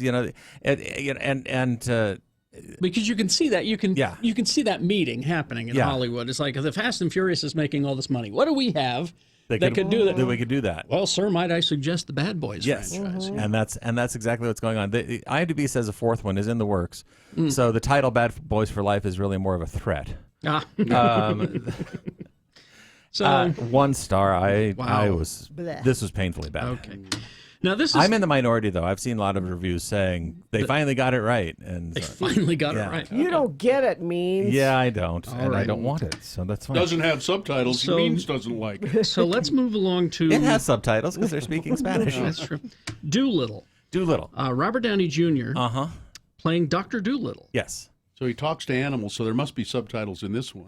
No, because it starts out where he's making like animal noises, and it's actually really kind of funny, and Robert Downey is really game for it. But they switch very quickly, and suddenly all the animals have celebrity voices. John Cena is a polar bear, Kumail Nanjiani is an ostrich, Emma Thompson is the narrating parrot. So on and so on and so on. All right. This is not okay. So for people who know Dr. Doolittle from 50-some years ago when Rex Harrison sang "Talk to the Animals," Yeah. Is it that long ago? It's 1967. Wow. Yes. This is closer to that than the 90s 2000s when Eddie Eddie Murphy. Murphy was playing a modern, updated Dr. Dolittle. Jeez, I don't even remember that. This is not that. Okay. This is closer to the to the Victorian era. Matter of fact, literally Victorian era, because he is called in from his self-imposed exile in his animal sanctuary to come save the Queen, Queen Victoria, who is ill and possibly poisoned. Okay. And the only cure is a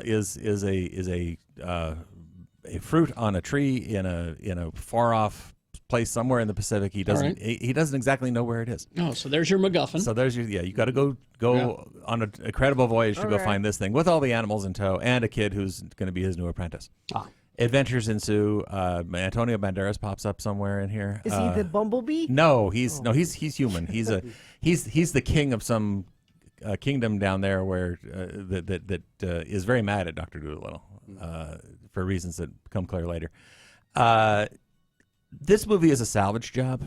Really? There are stories about how it got delayed 9 months from release and 3 weeks of reshoots and trying to piece something together from this thing. And so it was something where somebody thought this would be a good idea, but didn't really work it through. Yeah, and then as they did it, it was like, okay, this is not working. It is a mess. It has things that go nowhere and plot points that obviously were started and then never finished. Well, I see by your rating it has some redeeming. It has some redeeming qualities, and most of them are Robert Downey Jr. He's doing a very odd thing in this. First off, he's very morose for a good chunk of the movie, but also he's doing a Welsh accent, which why exactly I don't know. But he seems to. I don't want to say he's enjoying himself, but he's certainly. You have to remember that before we got just used to him as Iron Man all the dang time, he is one of the better actors out there. He is. And well, you look at his Sherlock Holmes. I movie. loved his Sherlock Holmes. Yeah, movie. and well, I mean, you look at the stuff he did before he decided blockbusters were the way to go.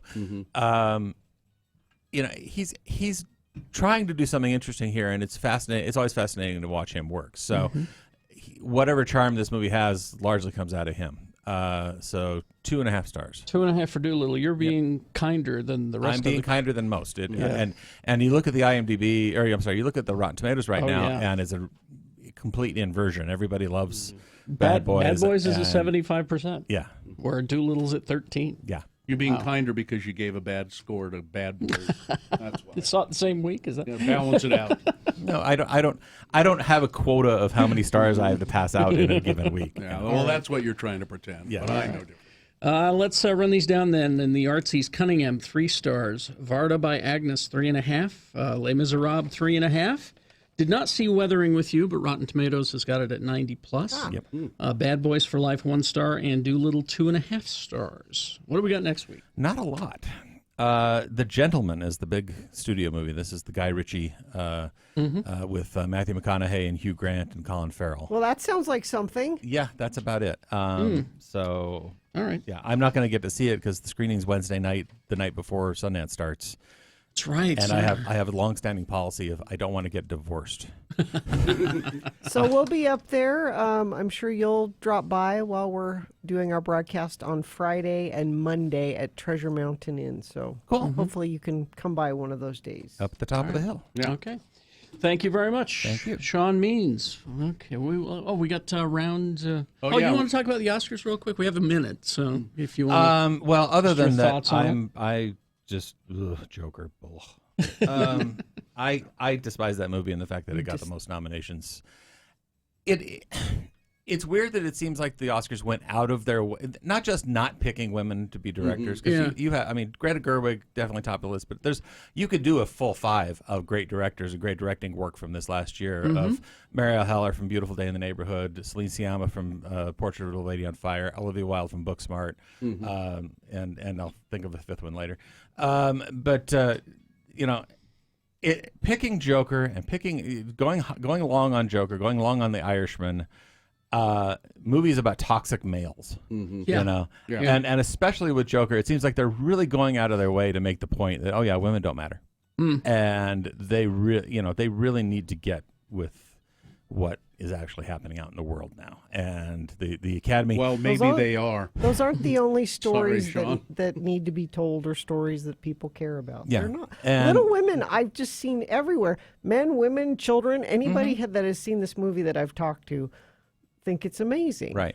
The difference, the thing here is the Gerwig's direction is what makes that movie, but it is a more seamless, a more flowing direction that doesn't. You can't see all the seams to it. You can't see all the hard work and the sweat that went into it. manipulation. Whereas with Joker and 1917 and some of these others, they go out of these directors go out of their way to make you see how hard it was to do it, and that's what gets rewarded. Yeah, I see. Basically, the mansplaining is what's getting rewarded here. Gotcha. Yeah.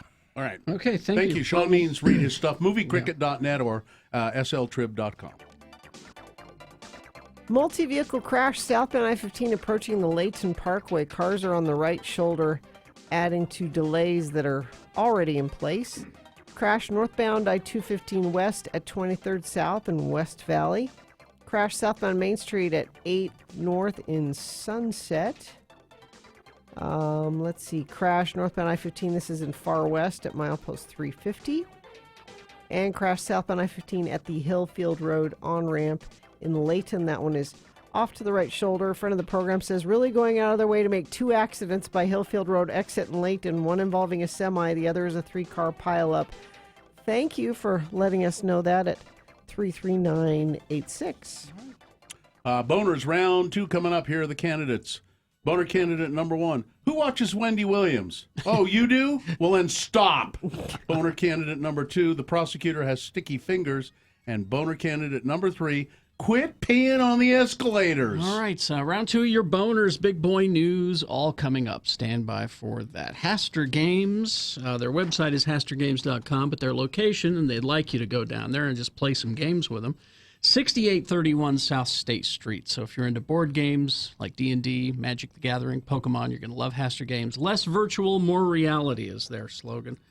And they've got their New Year's sale continuing this month. In-store sales on select board and card games ranging from 20 to 40% off. They also have sales on several Magic the Gathering products.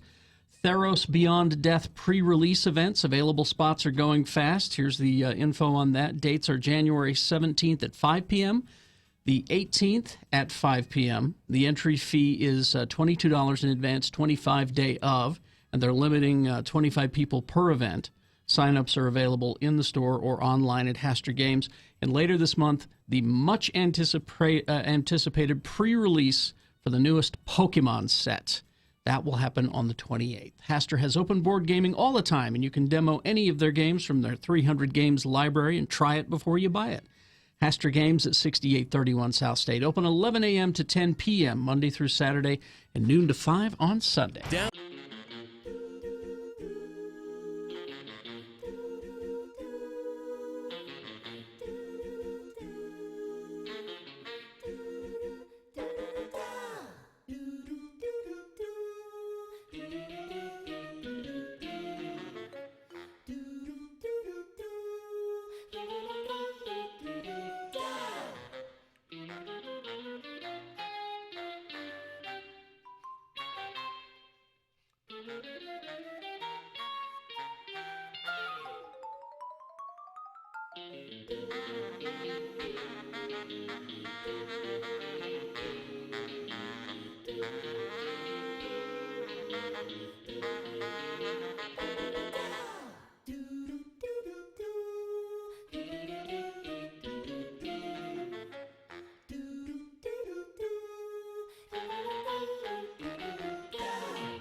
Be a part of the Radio from Hell show on X96. Call 877-602-9696 or text us at 33986. Message and data rates apply. All right, there you go. That is the information you will need for round 2 of your boners. That's what we're going to do right now. Okay. 3 news stories. These are examples of bad, stupid, or funny human behavior. You will decide with your votes. Of these 3 candidates, which one is the worst? Which one deserves to go forward to boner fight and possibly become boner of the day? See if it wins here. It goes up against the winner of round 1. We did that an hour ago. We'll take both of these winners and put them against each other for boner fight at 9:20 this morning. That's when you'll decide boner of the day. So right now we got to pick a champion for round 2. Here we go. 2 candidates now. A third after the news. And once you've heard all 3, then you will vote. One of you lucky random boner voters will receive tickets to Disney on Ice, presenting Mickey's Search Party, coming to Vivint Smart Home Arena March 5th through the 8th. They're looking for the best Mickey and Minnie in town. Head to X96 on Instagram or Facebook and post your best Mickey and or Minnie outfit. Make sure you tag us for your chance to win a VIP 4-pack of tickets to the show. Boner candidate number 1. Who watches Wendy Williams? Oh, you do? Well, then stop. Wendy Williams has apologized, finally, they say here, for making cruel comments about Joaquin Phoenix's cleft lip surgery scar. Oh, really? The talk show host said, sorry to the cleft community, while encouraging viewers to learn more about supporting the community. She also promised to donate money to Operation Smile and the American Cleft Palate Craniofacial Association to help families dealing with the condition. She's a horrible person. Her apology came in reply to a Canadian football player, Adam Bighill, who had been vocal critic of her comments. He was born with the condition, and his son, Bo, also has a cleft palate. Bighill reached out to Wendy for 5 days before getting an apology. It was sharing a photo of his son, Bo, right before the infant went into surgery that finally seemed to resonate with Wendy Williams. She said, well, we're thinking about Bo today as he goes to his surgery. There's a classy photo over there. Yeah. X96.com/live. She went on to say, I apologize to the cleft community. What she did was she was talking about Joaquin Phoenix, and she said, well, he's unconventionally attractive. His beard usually masks the scar. It's visible in the press photos for the Joker photos, she said. But then she took her finger and was like holding it up to make it look like she had a cleft palate. Yeah, the whole time she was talking. She say when he shaves off his mustache, he's got this hairline fracture. He's got one of those, what do you call it? Cleft lip, cleft palate. And then she sticks her finger up under her lip and lifts it up. By the way, just for the record, Joaquin Phoenix has commented on his that scar before. Oh, he has? Yeah, he did not have surgery to repair a cleft palate. He was born with, it was almost a cleft palate, but not complete, So he was fine, but that happens occasionally, and it leaves just a little crease there. It's not a scar necessarily. It's just a crease where it just almost didn't quite form. You know what I'm saying? Mm-hmm. So yeah, he's commented on it, and he seems perfectly fine with it. But what a horrible thing to do. Mm-hmm. Who watches Wendy Williams? Nobody. Oh, you do? Then stop. This is boner candidate number 2. The prosecutor has sticky fingers. This is a simple one. Former Chester County, Pennsylvania prosecutor has been arrested for shoplifting. Police say Caitlin Rice attempted to steal $400 worth of merchandise from a Wegmans grocery on New Year's Eve. She was stopped by store security. She was the assistant district attorney at the time. She has resigned from her position, scheduled for a court appearance. Boner candidate number 2. The prosecutor has sticky fingers. Coming up in a moment, boner candidate number 3. Quit peeing on the escalators. Boner candidate number 3 for round 2, coming up after this big boy news and opinioendo. Brought to you by Cosset Bath & Body, a local company that makes therapeutic bath bombs. Visit Cosset in Layton Hills Mall, Trolley Square, and University Place, and online at therapybomb.com. I used one last night. Did you find a surprise? I found it very invigorating. Did you find a surprise? No. What's in some of them, there's a little surprise hidden in the when it dissolves. like a little plastic? Like something? I did the mood enhancing one, and there was a little mood ring in the middle of. Well, funny. It's kind of cool. That's interesting. All right, so Antonio Brown, he was a boner candidate yesterday. Threw a bag of gummies shaped like, a bag of dicks at his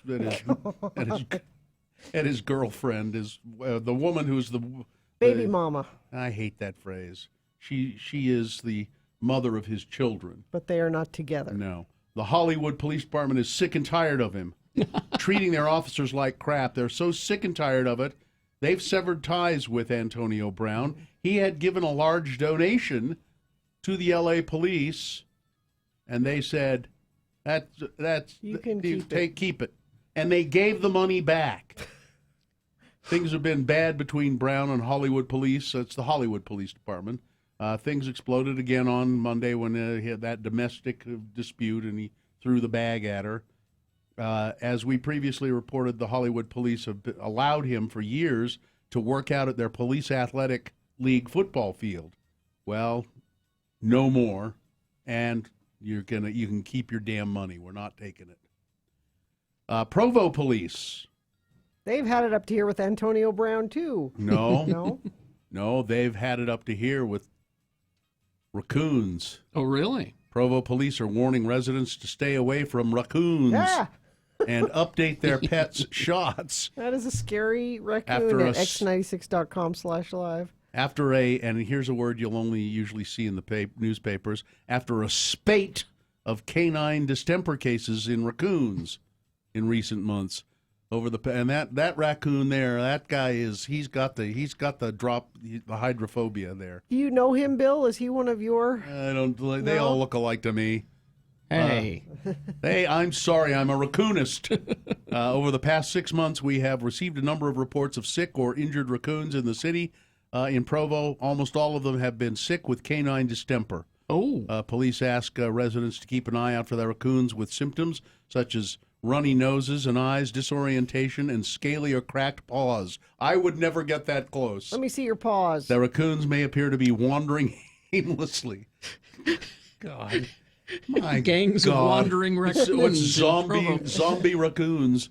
While we want to assure you that these raccoons are not rabid, not contagious to humans, citizens should by no means approach or touch them. I'm going to help the poor raccoon. Cute. No, don't. Yeah.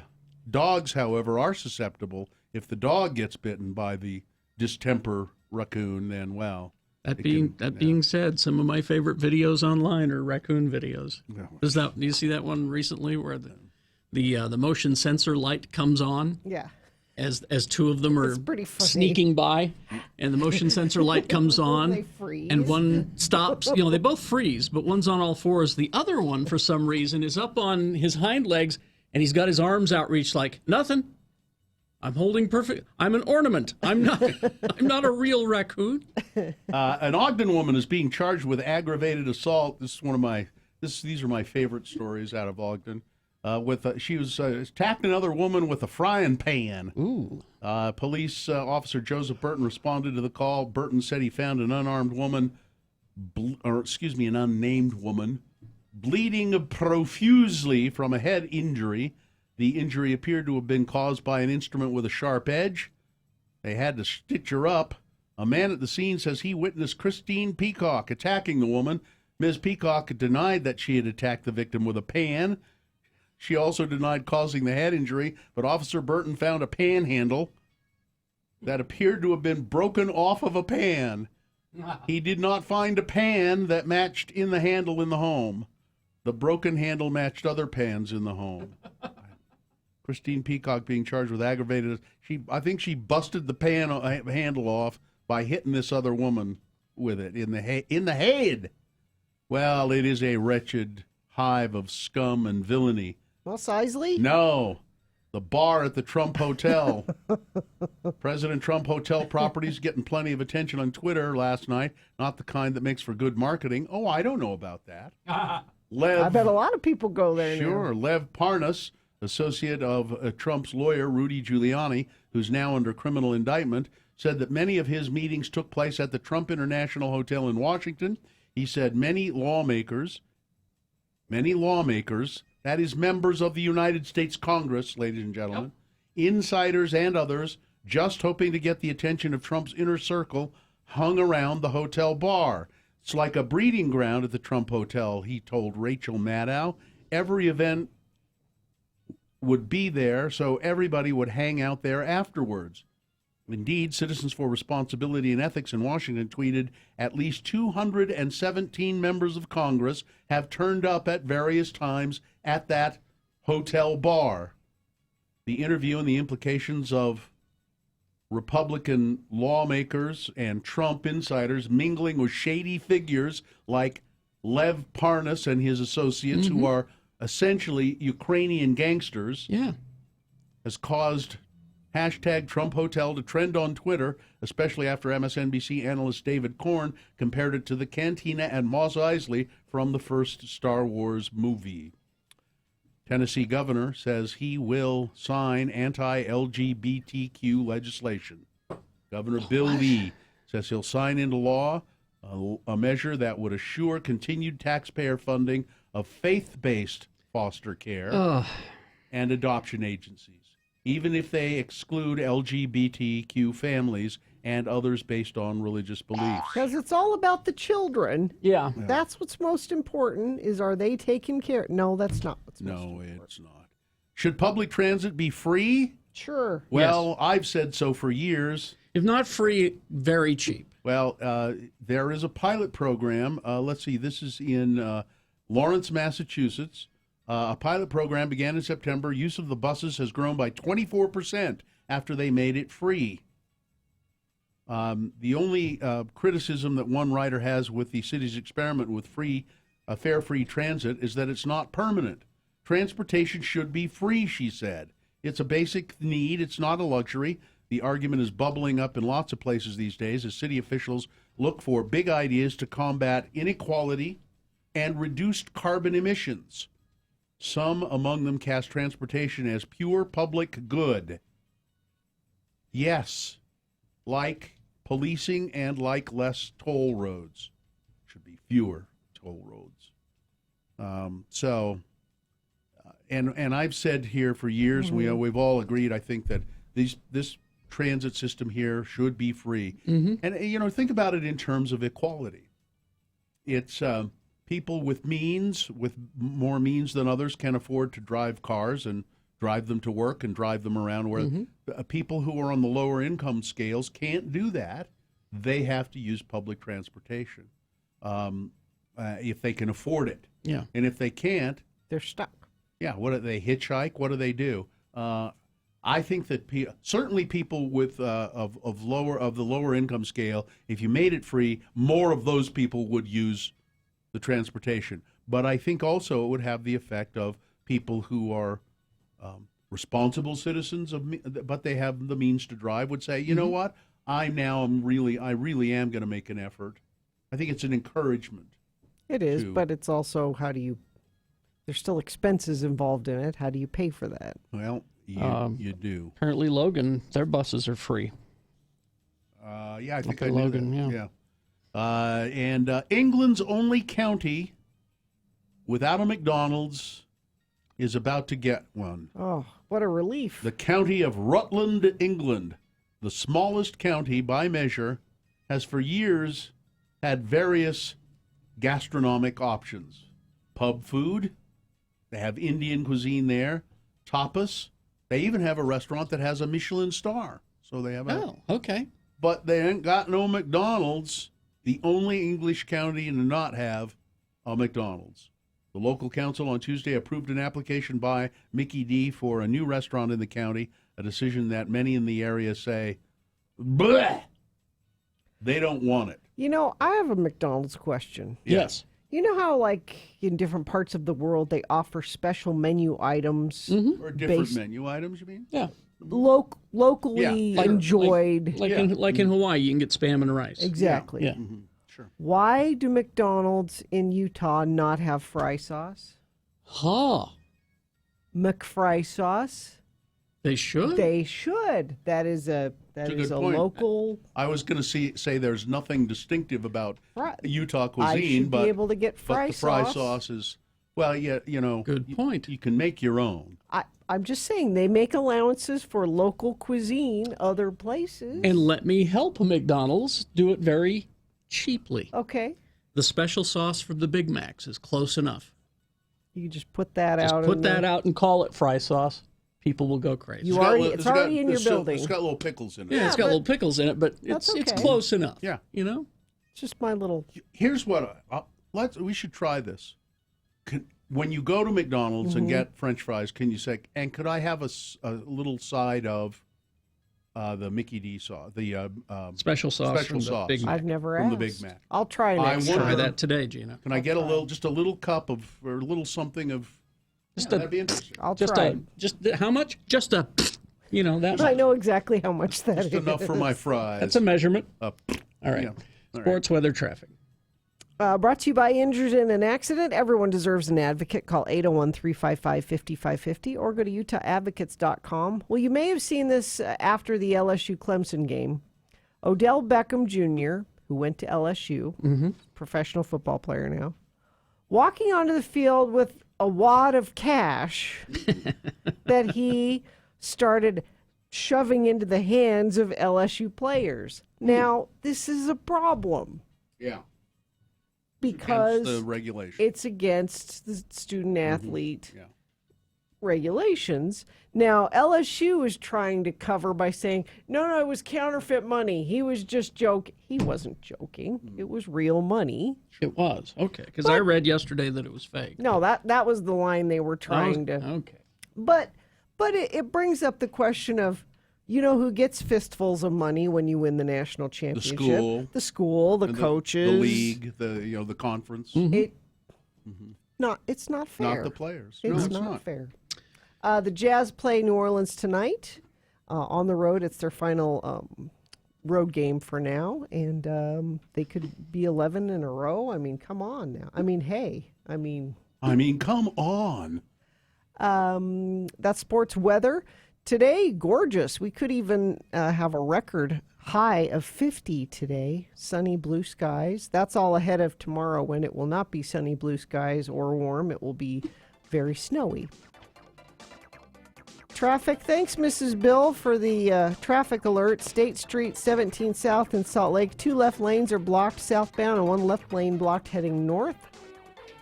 Crash southbound Main Street in Clearfield. All lanes are closed. Traffic diverted onto 800 North and backed to 1300 North. We have crash south on I-15 in Woods Cross.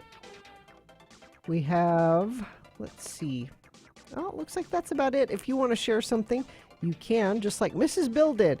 She texted that into us at 33986. It's amazing how many people know about this fry sauce and McDonald's thing that are texting us now. They will charge you. They will charge you 50 cents. For the Big Mac sauce? They carried fry sauce about 25 years ago and discontinued it. Oh, come on. Bring I it seem back. to remember that. Huh. Bring it back. Also, I was warned Big Mac sauce is not close enough, and you shouldn't be saying that on the radio. That's a very dangerous road you're traveling. Gary's just trying to make it easy for McDonald's. I'm just trying to save some money for McDonald's because the Lord knows. Yeah, they need it. All right, here's boner candidate number 3. Quit peeing on the escalators. Travelers on the Mexico City subway system often blame authorities for broken down escalators at subway stops. But the subway officials, the metro officials, have another explanation.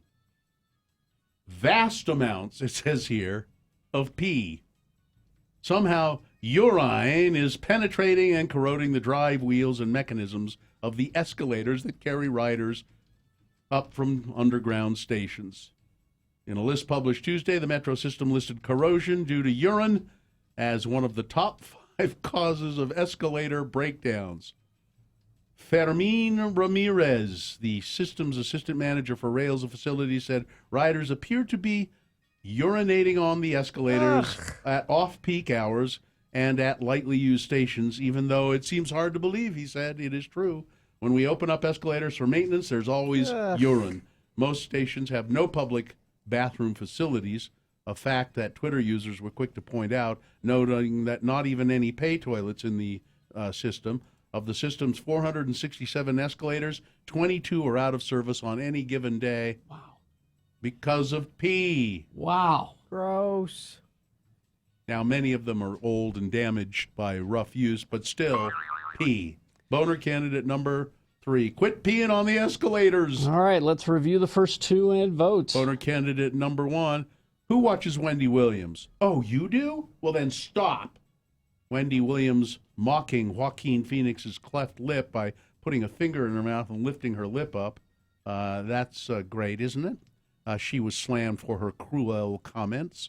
Boner candidate number 2. The prosecutor has sticky fingers. Former assistant district attorney in Chester County, Pennsylvania, charged with shoplifting. And number 3, quit peeing on the escalators. All right, here we go. You've got to decide.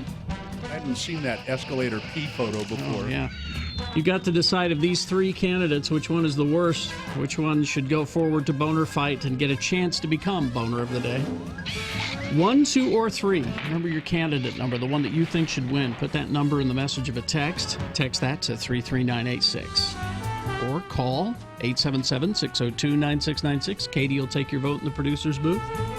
Or go online, x96.com. Look for the box that says Boner Voting, January 16, 2020, and vote there.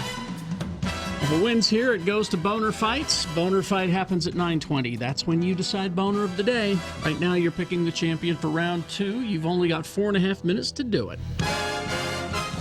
BigOTires.com. Oh, they are the team you trust. Big O Tires.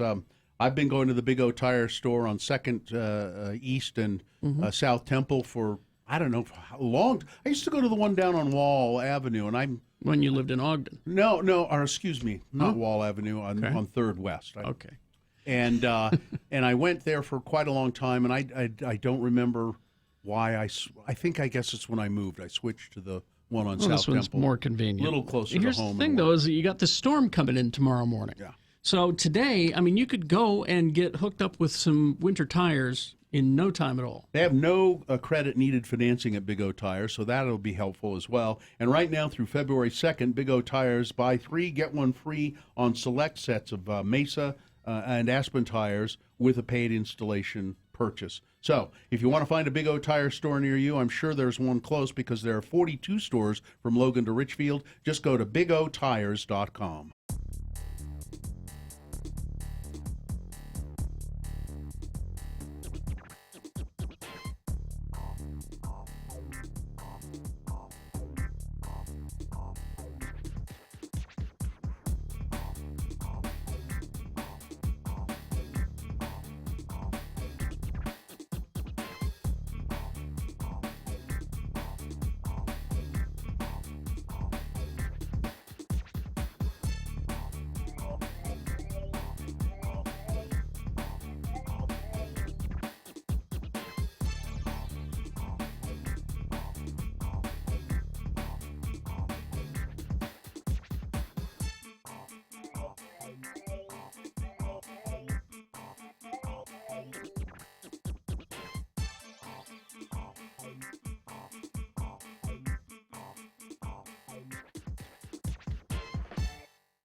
Kerry Jackson, Bill Allred, Gina Barberi. Radio from Hell on X96.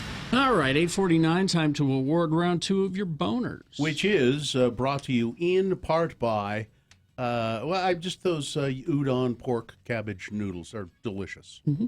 And named one of the hottest bands by South by Southwest, Black Violin's live show, one night only, January 21st at Kingsbury Hall. Tickets at utahpresents.org. Boner candidate number 1 was, who watches Wendy Williams? Oh, you do? Well, then stop. She mocking Joaquin Phoenix's cleft lip on her show. Boner candidate number 2, the prosecutor has sticky fingers. An assistant DA in Pennsylvania caught shoplifting. And boner candidate number 3, quit peeing on the escalators in the subway in Mexico. Gross. Jeez, it's causing them to break down. Camille won Disney on Ice tickets, and the winner was boner candidate number 1. Who watches Wendy Williams? You do? Well, then stop. There you go. That's your winner of round 2. It now secures a spot in Boner Dome. Might be boner of the day. We'll take the champions from round 1 and round 2 and put them together at 9:20, about a half hour from now, for Boner Fight. That's when you'll decide boner of the day. Our Lieutenant Governor, Spencer John Cox, I think it says his middle name is John, he caused some controversy by making a comment at the Eagle Forum about abortion.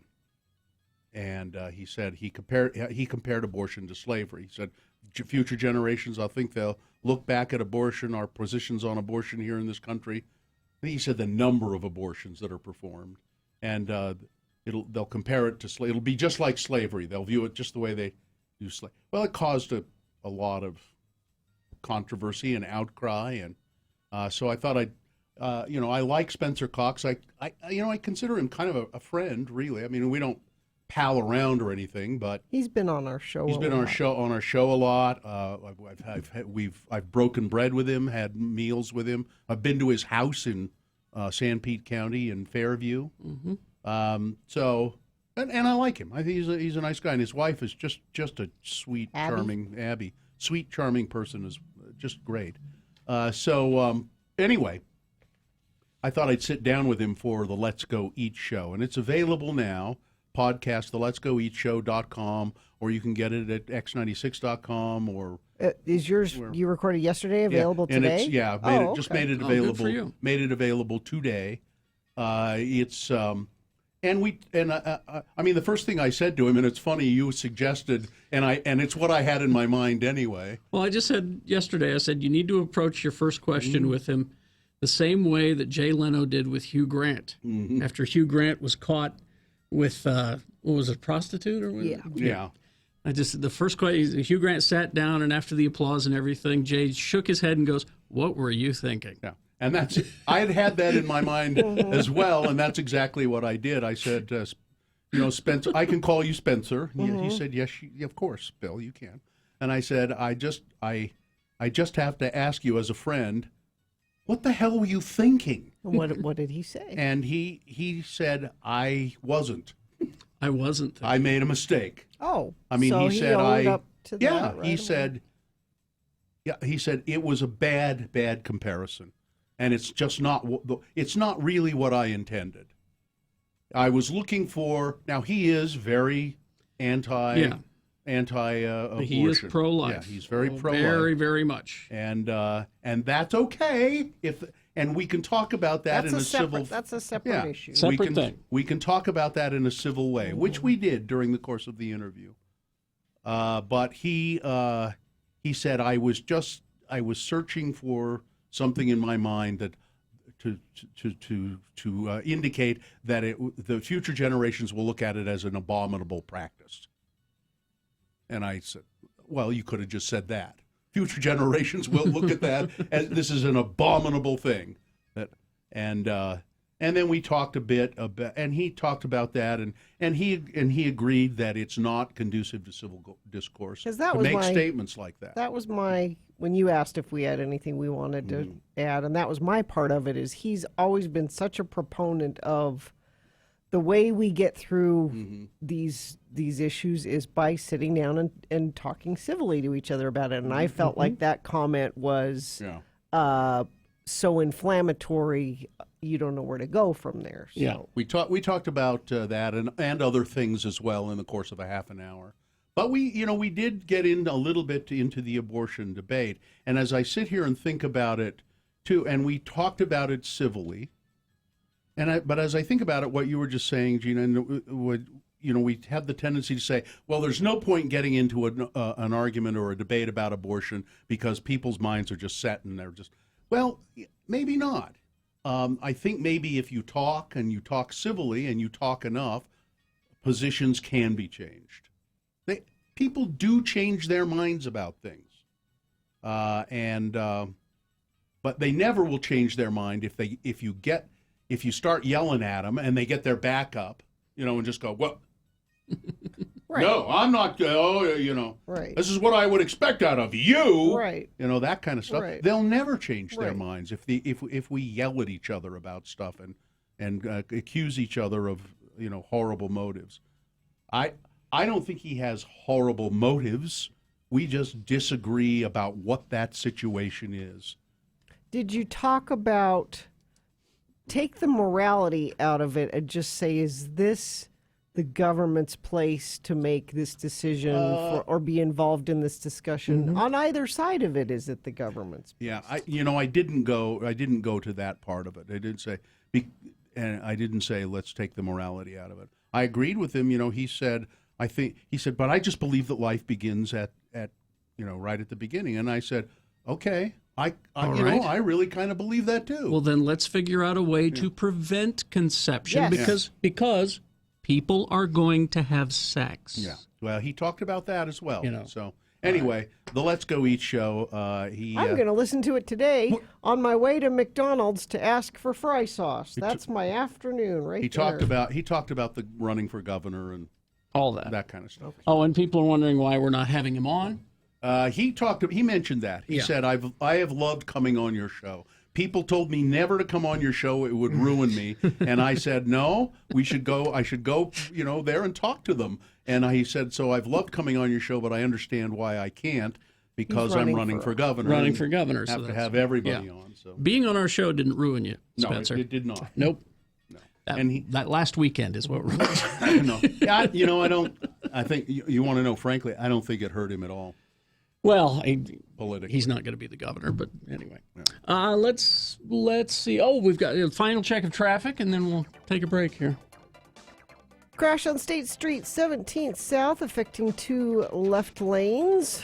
Crash southbound Main Street in Clearfield, affecting all lanes of traffic there. It's being having to divert traffic around that accident.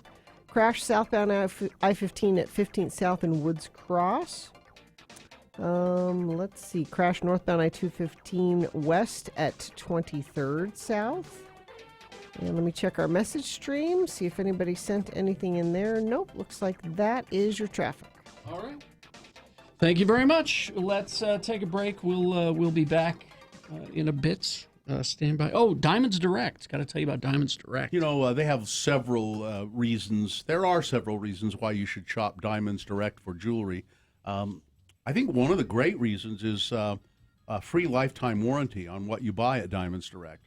All the top bridal designers in one place, 110% diamond upgrade guarantee.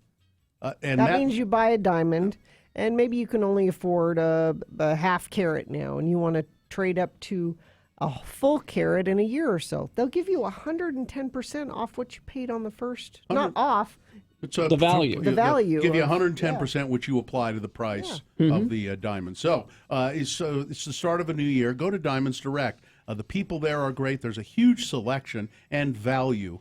Diamonds Direct's world connections, unparalleled buying power, and a history of diamond cutting and wholesaling. They will not be beat on any price. Diamonds Direct, they're at 6400 South, right across from Fashion Place Mall. Technology has evolved.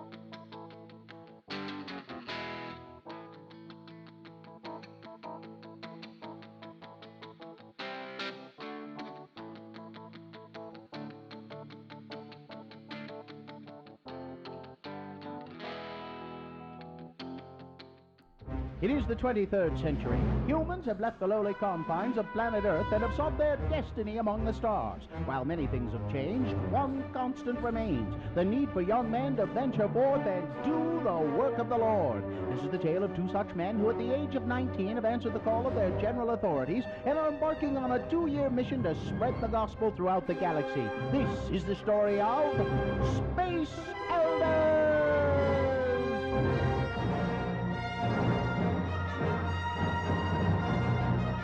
Today, we find our beloved missionaries knocking on the door of a sand crawler on Tatooine. Man, this thing is huge. Who ever heard of a camper being 100 feet long and nearly 60 feet tall? Well, it's not really a camper. It's more like a mobile home. An entire tribe of Jawas call this sand crawler their home. Well, I guess we better introduce ourselves before they decide to move on. Hi there. I'm Elder Chris Jansen, and this is Elder Jensen. Hi. We represent the Church of Jesus Christ of Latter-day Saints. You know, the Mormons. And we was wondering if you had heard of our church and if you'd like to know more about it. Lehigh, I think my universal translator in my name badge is broken. Could you tell me what the little guy said? Well, I didn't understand him either. Oh no, our translators must not be programmed for Jawa. Now we'll never be able to bring them our message of salvation. Excuse me, sir. Perhaps I could be of some assistance. And I suppose that you speak Jawa. I am a protocol droid, programmed in over 3 million forms of communication. And I suppose that one of those over 3 million forms of communication is Jawa? Oh, Jawa's like a second language to me. You be quiet, R2. I do speak Jawa like a native. Well, then, if you wouldn't mind, could you tell us what they're saying? Talk to them. Utna Bak Chala Elders? He says that they want your hyperbikes. Well, you tell him that we need them to do our missionary work and that we would really need to be going soon, too. Kala Chuk Nagda Zula Tem, Elders Lokta Nimboshan. Oh my. What did he say? He says that they will join your church in exchange for the hyperbikes, and they want to keep your name badges too. They want eternal salvation and our hyperbikes? Cool. They get our bikes and we get our first converts. What a deal. I mean, there must be 200, maybe 300 Jawas on board this piece of junk. I mean, we can convert them all. Butch, those hyperbikes don't belong to us. They belong to the church. And so will the Jawas after we baptize them. Could this be it? Converts for Elders Christiansen and Jensen at last? Would the church frown on bartering for membership? And how many Jawas can you convert for a pair of Mark 32 hyperbikes with custom fender flares and luggage racks? Tune in next time to hear Lehigh say... No, and that is final. Now, Mr. Tree-P-O, if you would just kindly ask the Jawas to give back our name badges, we'll be on our way. Well, all right. What if I give them my luggage rack and fender flares and we just baptize, a couple of them? No! That is your big problem, Butch. You always try to do things the easy way. Oh, yeah? Well, listen to this. I've been letting you win at Scripture Chase. On the next growth stunting episode of Space Elders!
REM.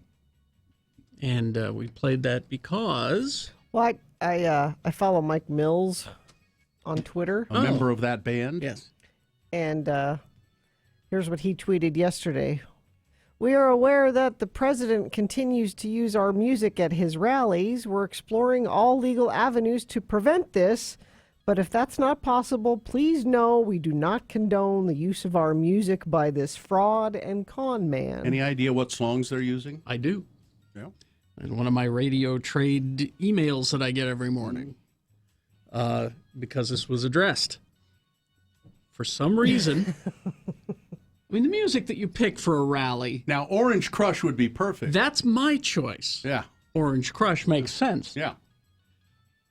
The ones they've been playing are Losing My Religion and Everybody Hurts. That's not rally music. To me. Everybody hurts. Like America, you're hurting, and I'm here to help. Is that the? I don't. But it's not rally music, and neither is Losing My Religion. Now, Losing My Religion. Here's my guess with that.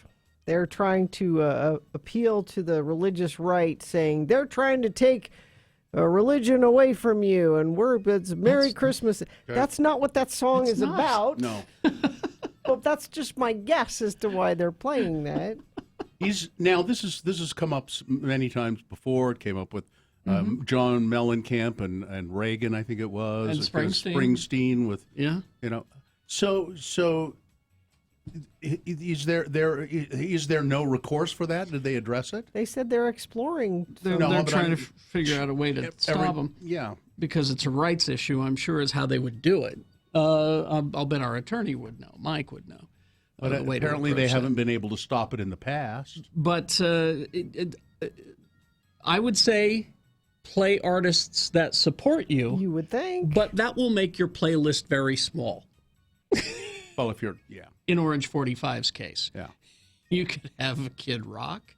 You could have Ted Nugent. Orange 45. You could try playing Meatloaf. some Kanye. Play some Meatloaf. Yeah, you could try playing some Kanye. I don't know how that crowd would. I bet they wouldn't like it. Would go for that. I don't think they would. I think they ought to use Meatloaf. 2 out of 3 ain't bad. Paradise by the Dashboard Light. Oh, I heard a Meatloaf song the other day. It would have been perfect. I can't think of it now. I'll do anything, but I won't do that. Yeah, there you go. He would do anything for love. But the thing is, though, Orange 45 would do that. He's done that. Wife just had a baby. Porn star. All that. I'll do anything. Remember? And I'll do that. And I'll do that. Yeah. Well. So, I have a giveaway quickly. Oh, you do? Yes. Okay.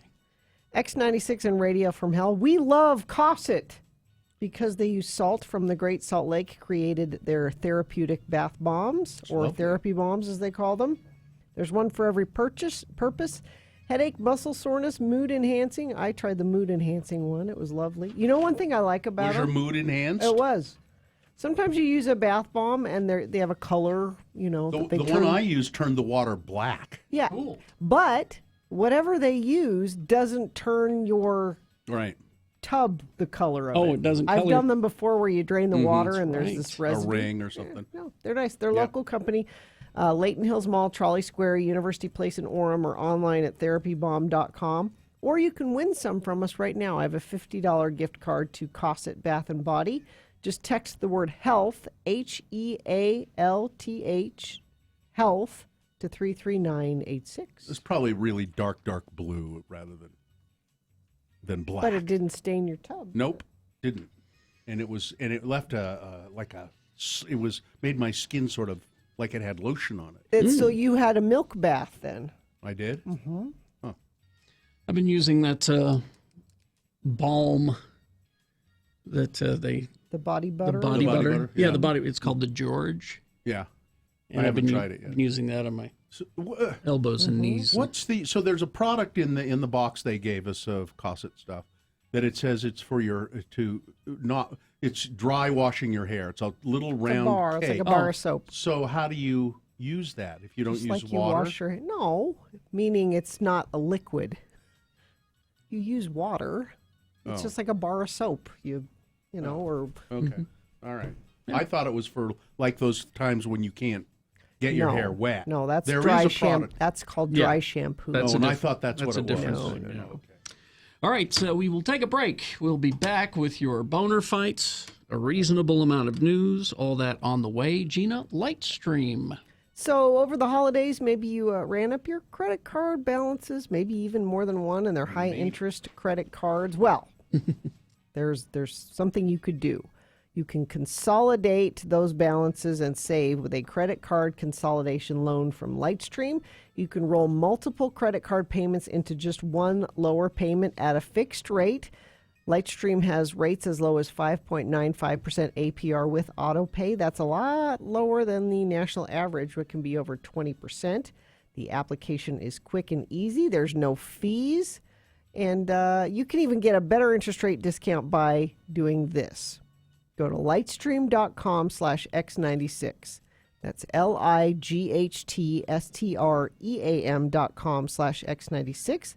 Subject to credit approval, rate includes 0.50% auto pay discount. Terms and conditions apply and offers are subject to change without notice. Visit lightstream.com/X96 for more information.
Be a part of the Radio from Hell show on X96. Call 877-602-9696 or text us at 33986. Message and data rates apply. That's the information you will need to vote for Boner of the Day. Boner fight coming up here in about 7 minutes. So before that, a reasonable amount of news brought to you by... Invest in you with visual freedom from glasses or contacts. Visit Wait Vision in Lehigh or waitvision.com. That's WAITE vision.com. Well, this sounds like a perfect thing for me. See, our contracts are up in April of 2022. Mm-hmm. So if you love the great outdoors, good coffee, soft beaches, and the sound of the ocean crashing against the shore... Well, that all sounds great. You will love this new job. On a remote Irish island, Great Basket Island, over 1,100 acres of unspoiled, largely mountainous terrain, is on the hunt for a couple to run its quaint coffee shop and manage the island's accommodation. I think they mean like there's a little inn there. With the island's summer season set to kick in this April, Sorry. Locals are looking for somebody to relocate to the island from April through October. Over on Twitter, the job listing explained, I like the way the British press puts it. Over on Twitter, a unique position required looking for long-term management of well, that's not long-term, April to October. Long-term management of island accommodation and coffee shop, couple or two friends. 1st of April 2020, October 2020, accommodation and food provided. That sounds great. Sounds like heaven to me. It's a stone's throw from, Kerry. It's a stone's throw from the coast of Count Kerry. The island is a relatively under-the-radar spot with just a handful of full-time residents left. As part of a 6-island archipelago, it is only accessible by boat from the surrounding islands. In the 20th century, a small fishing community had shrunk to about 20 people. Wow. It's thought that the Perfect, most... Carrie, you don't want to be around anybody. That's Exactly. It's thought that the most people the island has ever had was 150. After the government stepped in to help, its crumbling numbers have thankfully been on the rise. With a famed fishing heritage, you like fishing? Yeah. Idyllic views. It's just sitting. And national environment. So, It's the perfect place to head to if you're looking to spend your summer away from crowds. Sounds nice, doesn't it? How's the Wi-Fi? It doesn't say, but I'm sure they have it.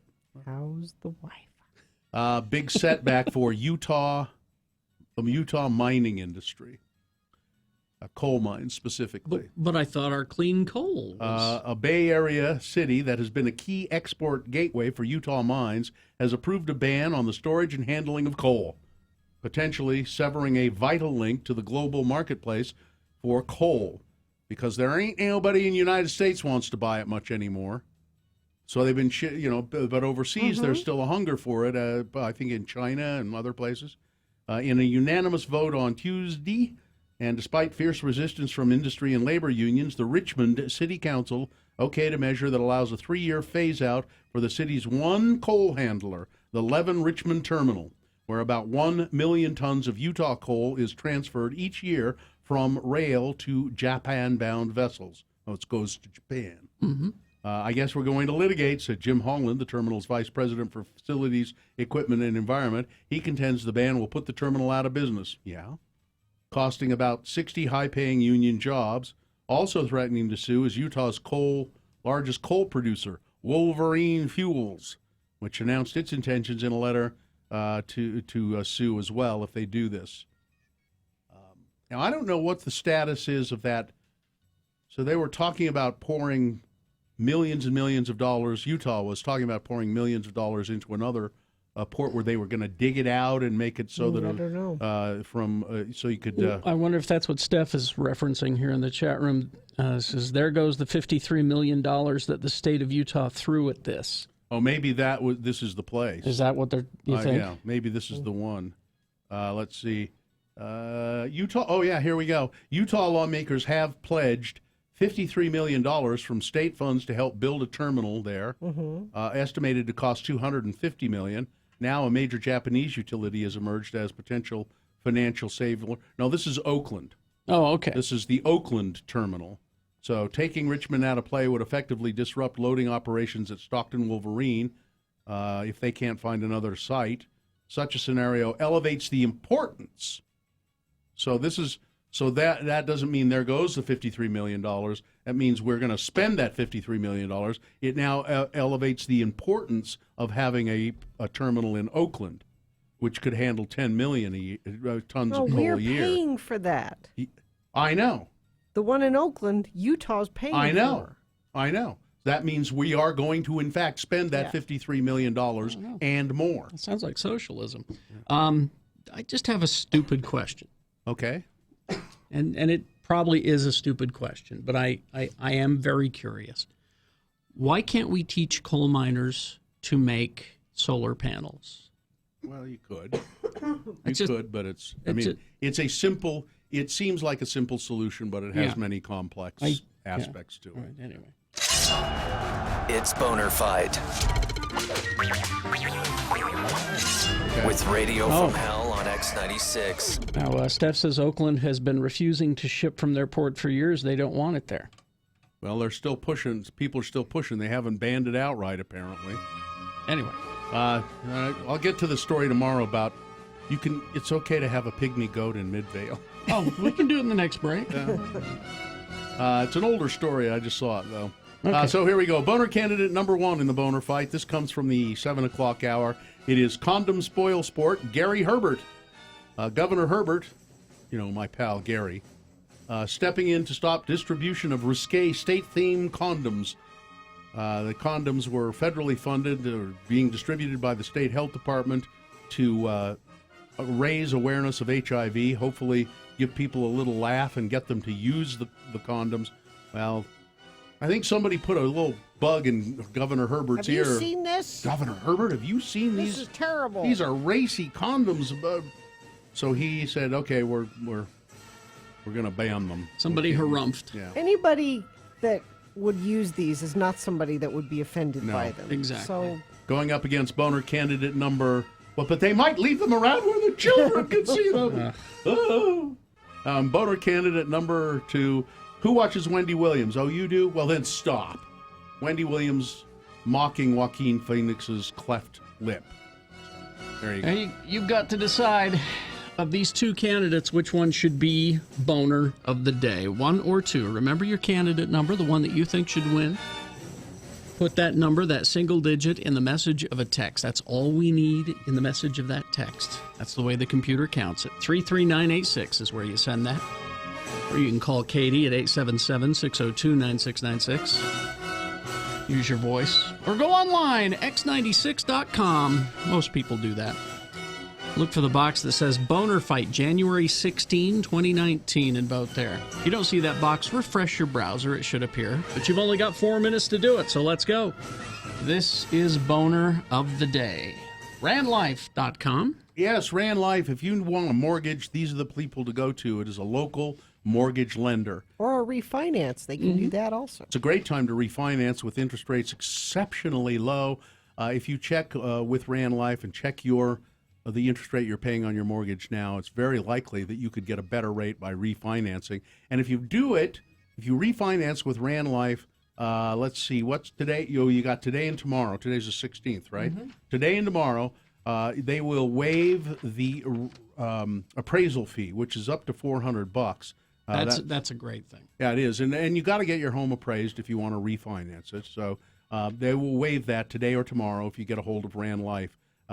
And lock in your interest rate by end of business Friday, tomorrow. So Rand Life, they like to talk to people on the phone. They can explain a lot of what they do there.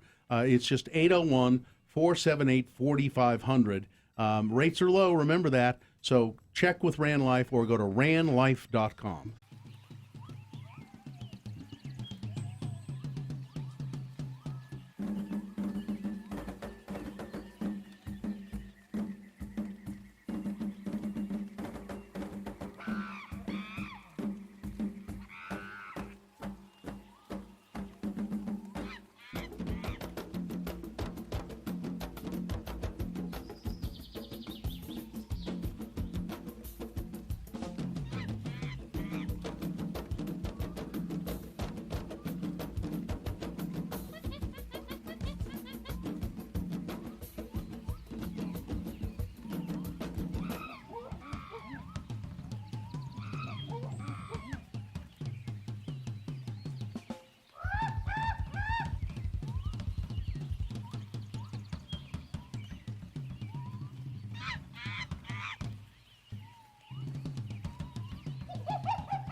X96, Radio from Hell. All right. Time to award Boner of the Day. And it's brought to you in part by Udon Noodles with Pork and Cabbage.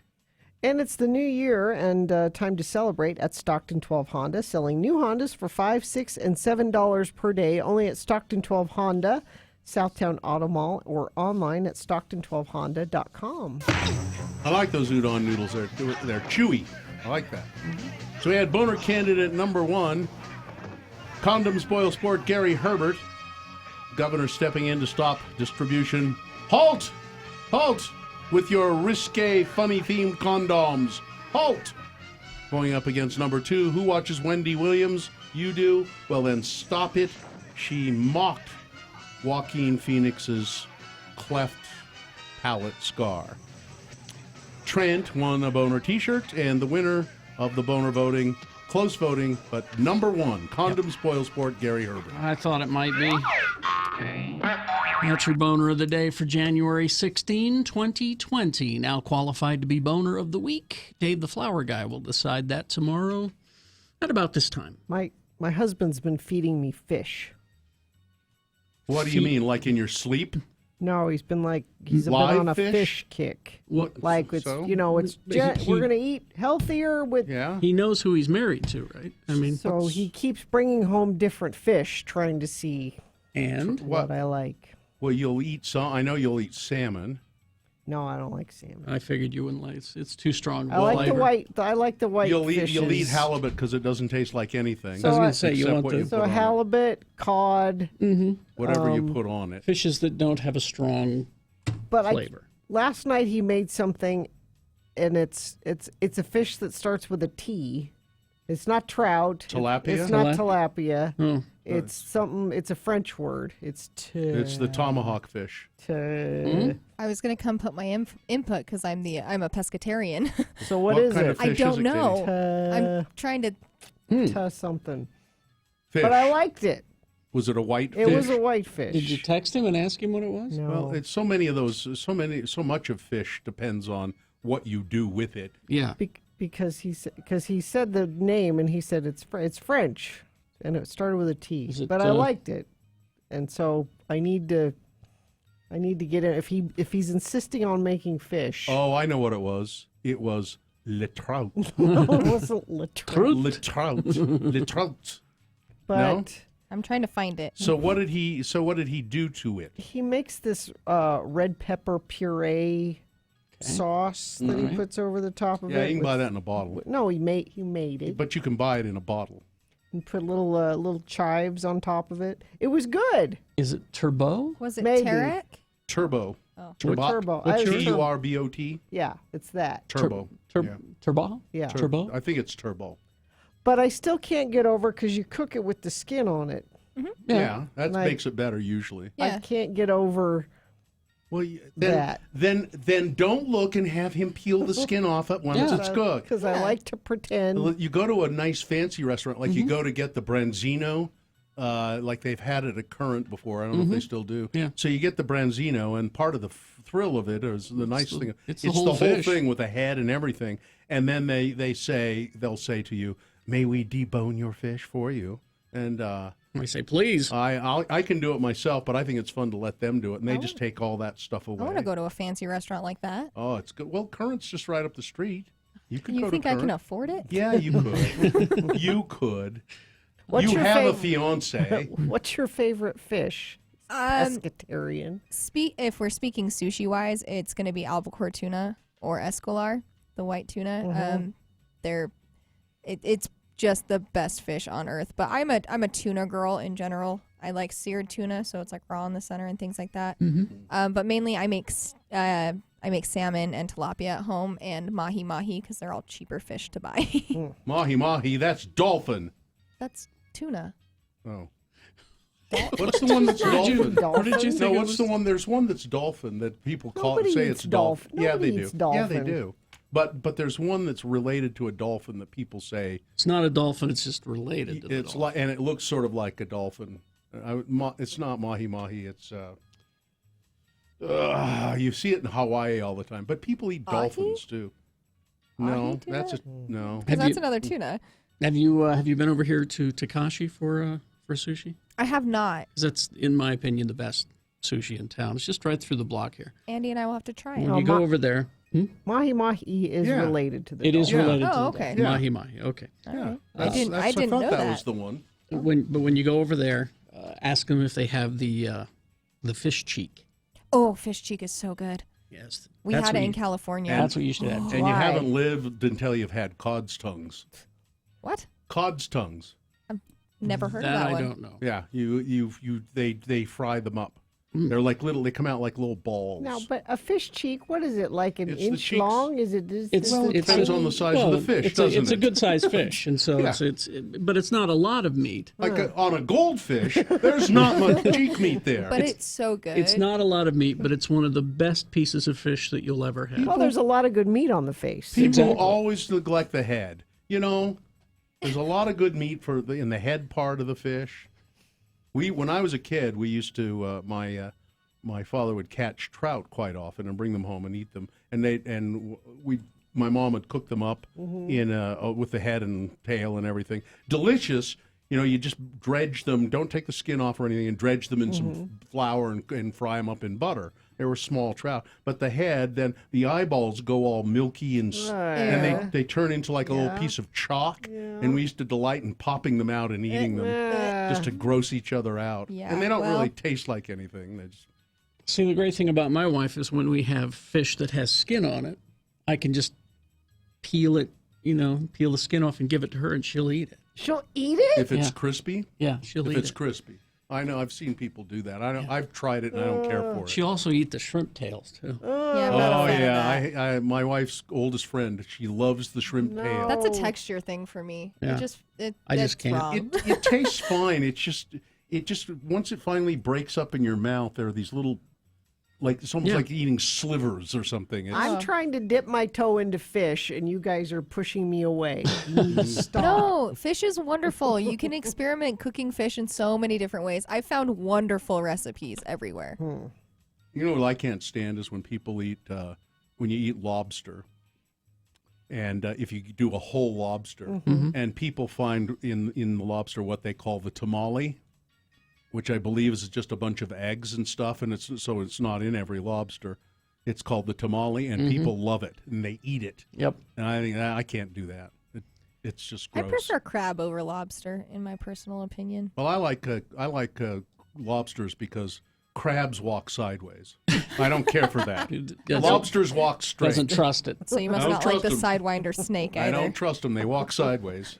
Newport Beach crab cooker. You got to go there when they're in season. The killer crab claws. Deal. That Delicious. sounds wonderful. The killer crab is a very large crab. Yeah, It'll kill you. Mm-hmm. Yeah. And just delicious.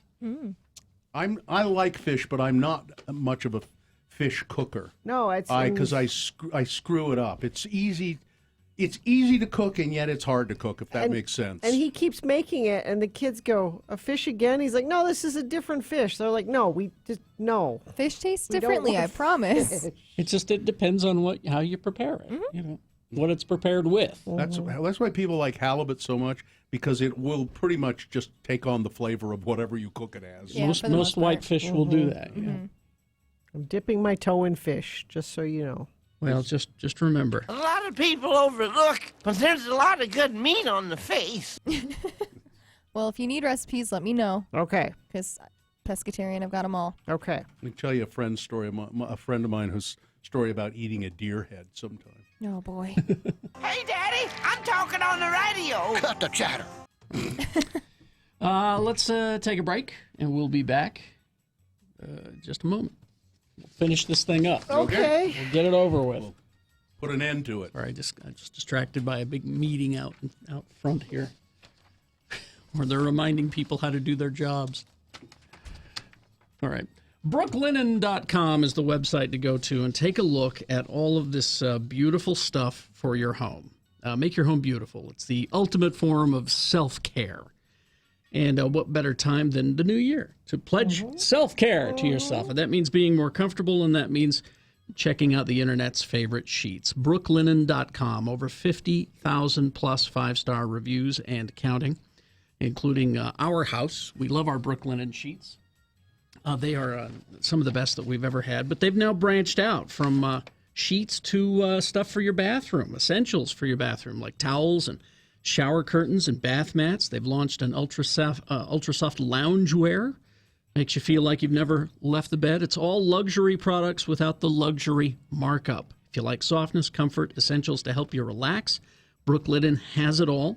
Brooklinen.com, the perfect place to hit refresh on the new year. Go on, make yourself comfortable. Brooklinen, so confident in their product that all of their sheets, comforters, loungewear, and towels come with a lifetime warranty. You'll get 10% off of your first order and free shipping when you use the promo code Jackson, my last name, JACKSON, only at brooklinen.com. That's BROOKLINEN.com. Brooklinen, everything you need to live your most comfortable life.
Radio from hell. X96. All right, 9:51.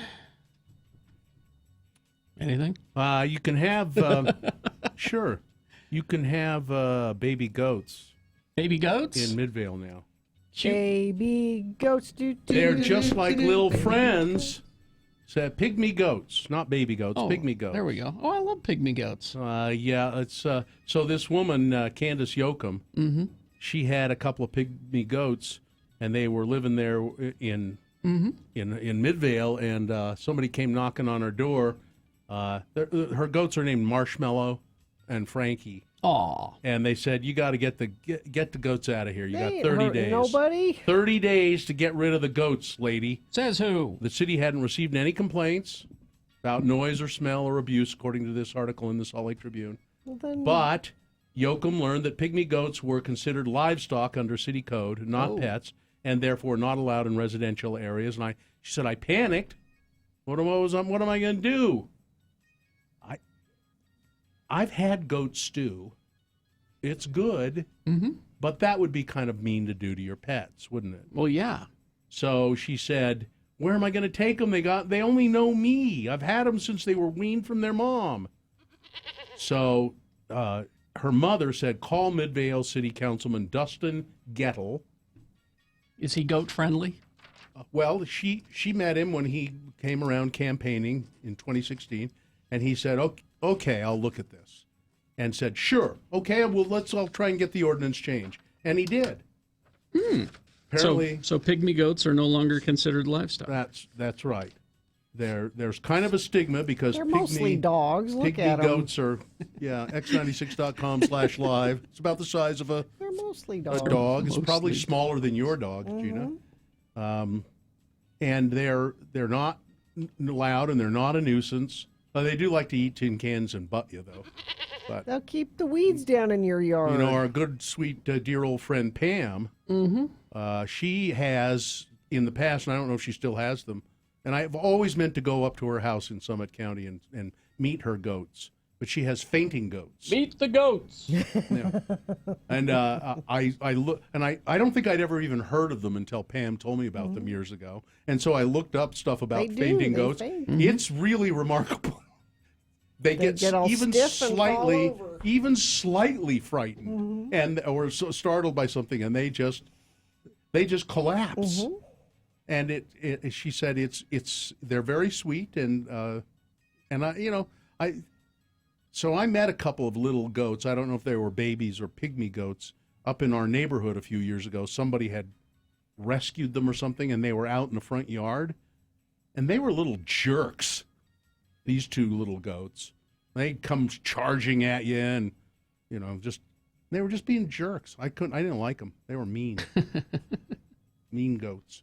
But if you got any old tin cans that you want to get rid of, goats will eat tin cans. There are cities that hire goat herds to come eat down weeds in a abandoned field. Salt Lake has done that, and fire control. Salt Lake and Salt Lake County. Works great. Yeah, we've done it around here before. They've get a goat herd to come. Well, regarding your mean goats are like dogs in that it depends on how they're raised. Yeah, I'm sure. So I just said goat herd, and then yodeling. Oh God, I hate that. I did it too in my head. Sound of music. I just hate that. I never liked the Sound of Music much, but my wife convinced me, and she said, "Have you ever just really watched it all the way through?" And I said, "To be honest, no. But what I've seen of it, I don't like." So we sat down with the whole family and watched it, and I hated it, and especially when they got to that. I just, God, get me out of here. Text. I had pygmy goats in Sandy, and I got told to get rid of them. They're so great, and they don't eat everything like you say, Bill. The female, though, loved cinnamon raisin bagels. That could get expensive. No, they don't eat tin cans. So. Okay. But cartoons tell me they do. I know. All right, let's do the promo and get out of here. The weekend is right here at our fingertips. So enjoy one more Radio from Hell show before the weekend starts. At 8 a.m., we'll be answering the best of or meh questions of the week. And if your question is the one that we answer, well, you may just end up with a great prize. So if you want to win said prize, send your best question to radiofromhell@x96.com. And then Dave the Flower Guy will be here at 9:45 to crown the winner of Boner of the Week. And, of course, there will be more said entertainment for Radio's Friday show on Hell on, you know what I mean, X96. Are you okay? Stroke. Just a little bit of a stroke. Minor stroke. I have them all the time. All the time? All the time. You just don't normally see? No. You just don't normally notice them. Now I'm worried. You just don't normally notice them. That's because I usually have them below the waist. You can't see. I'm sitting down. You can't see. No. I'm having a stroke below the waist here. You can't see. Okay. I think we should be done. Getting punchy. Like? Yeah. You okay, Bill? I'm a little punchy, and I'm stroking below the waist. Sorry, Bill. It's okay. That's okay. It's pleasurable in an odd way. Bill! Yes. All right. Live long and prosper, bitches. Don't you know who I am? I'm dipping my toe into fish. Corey is next.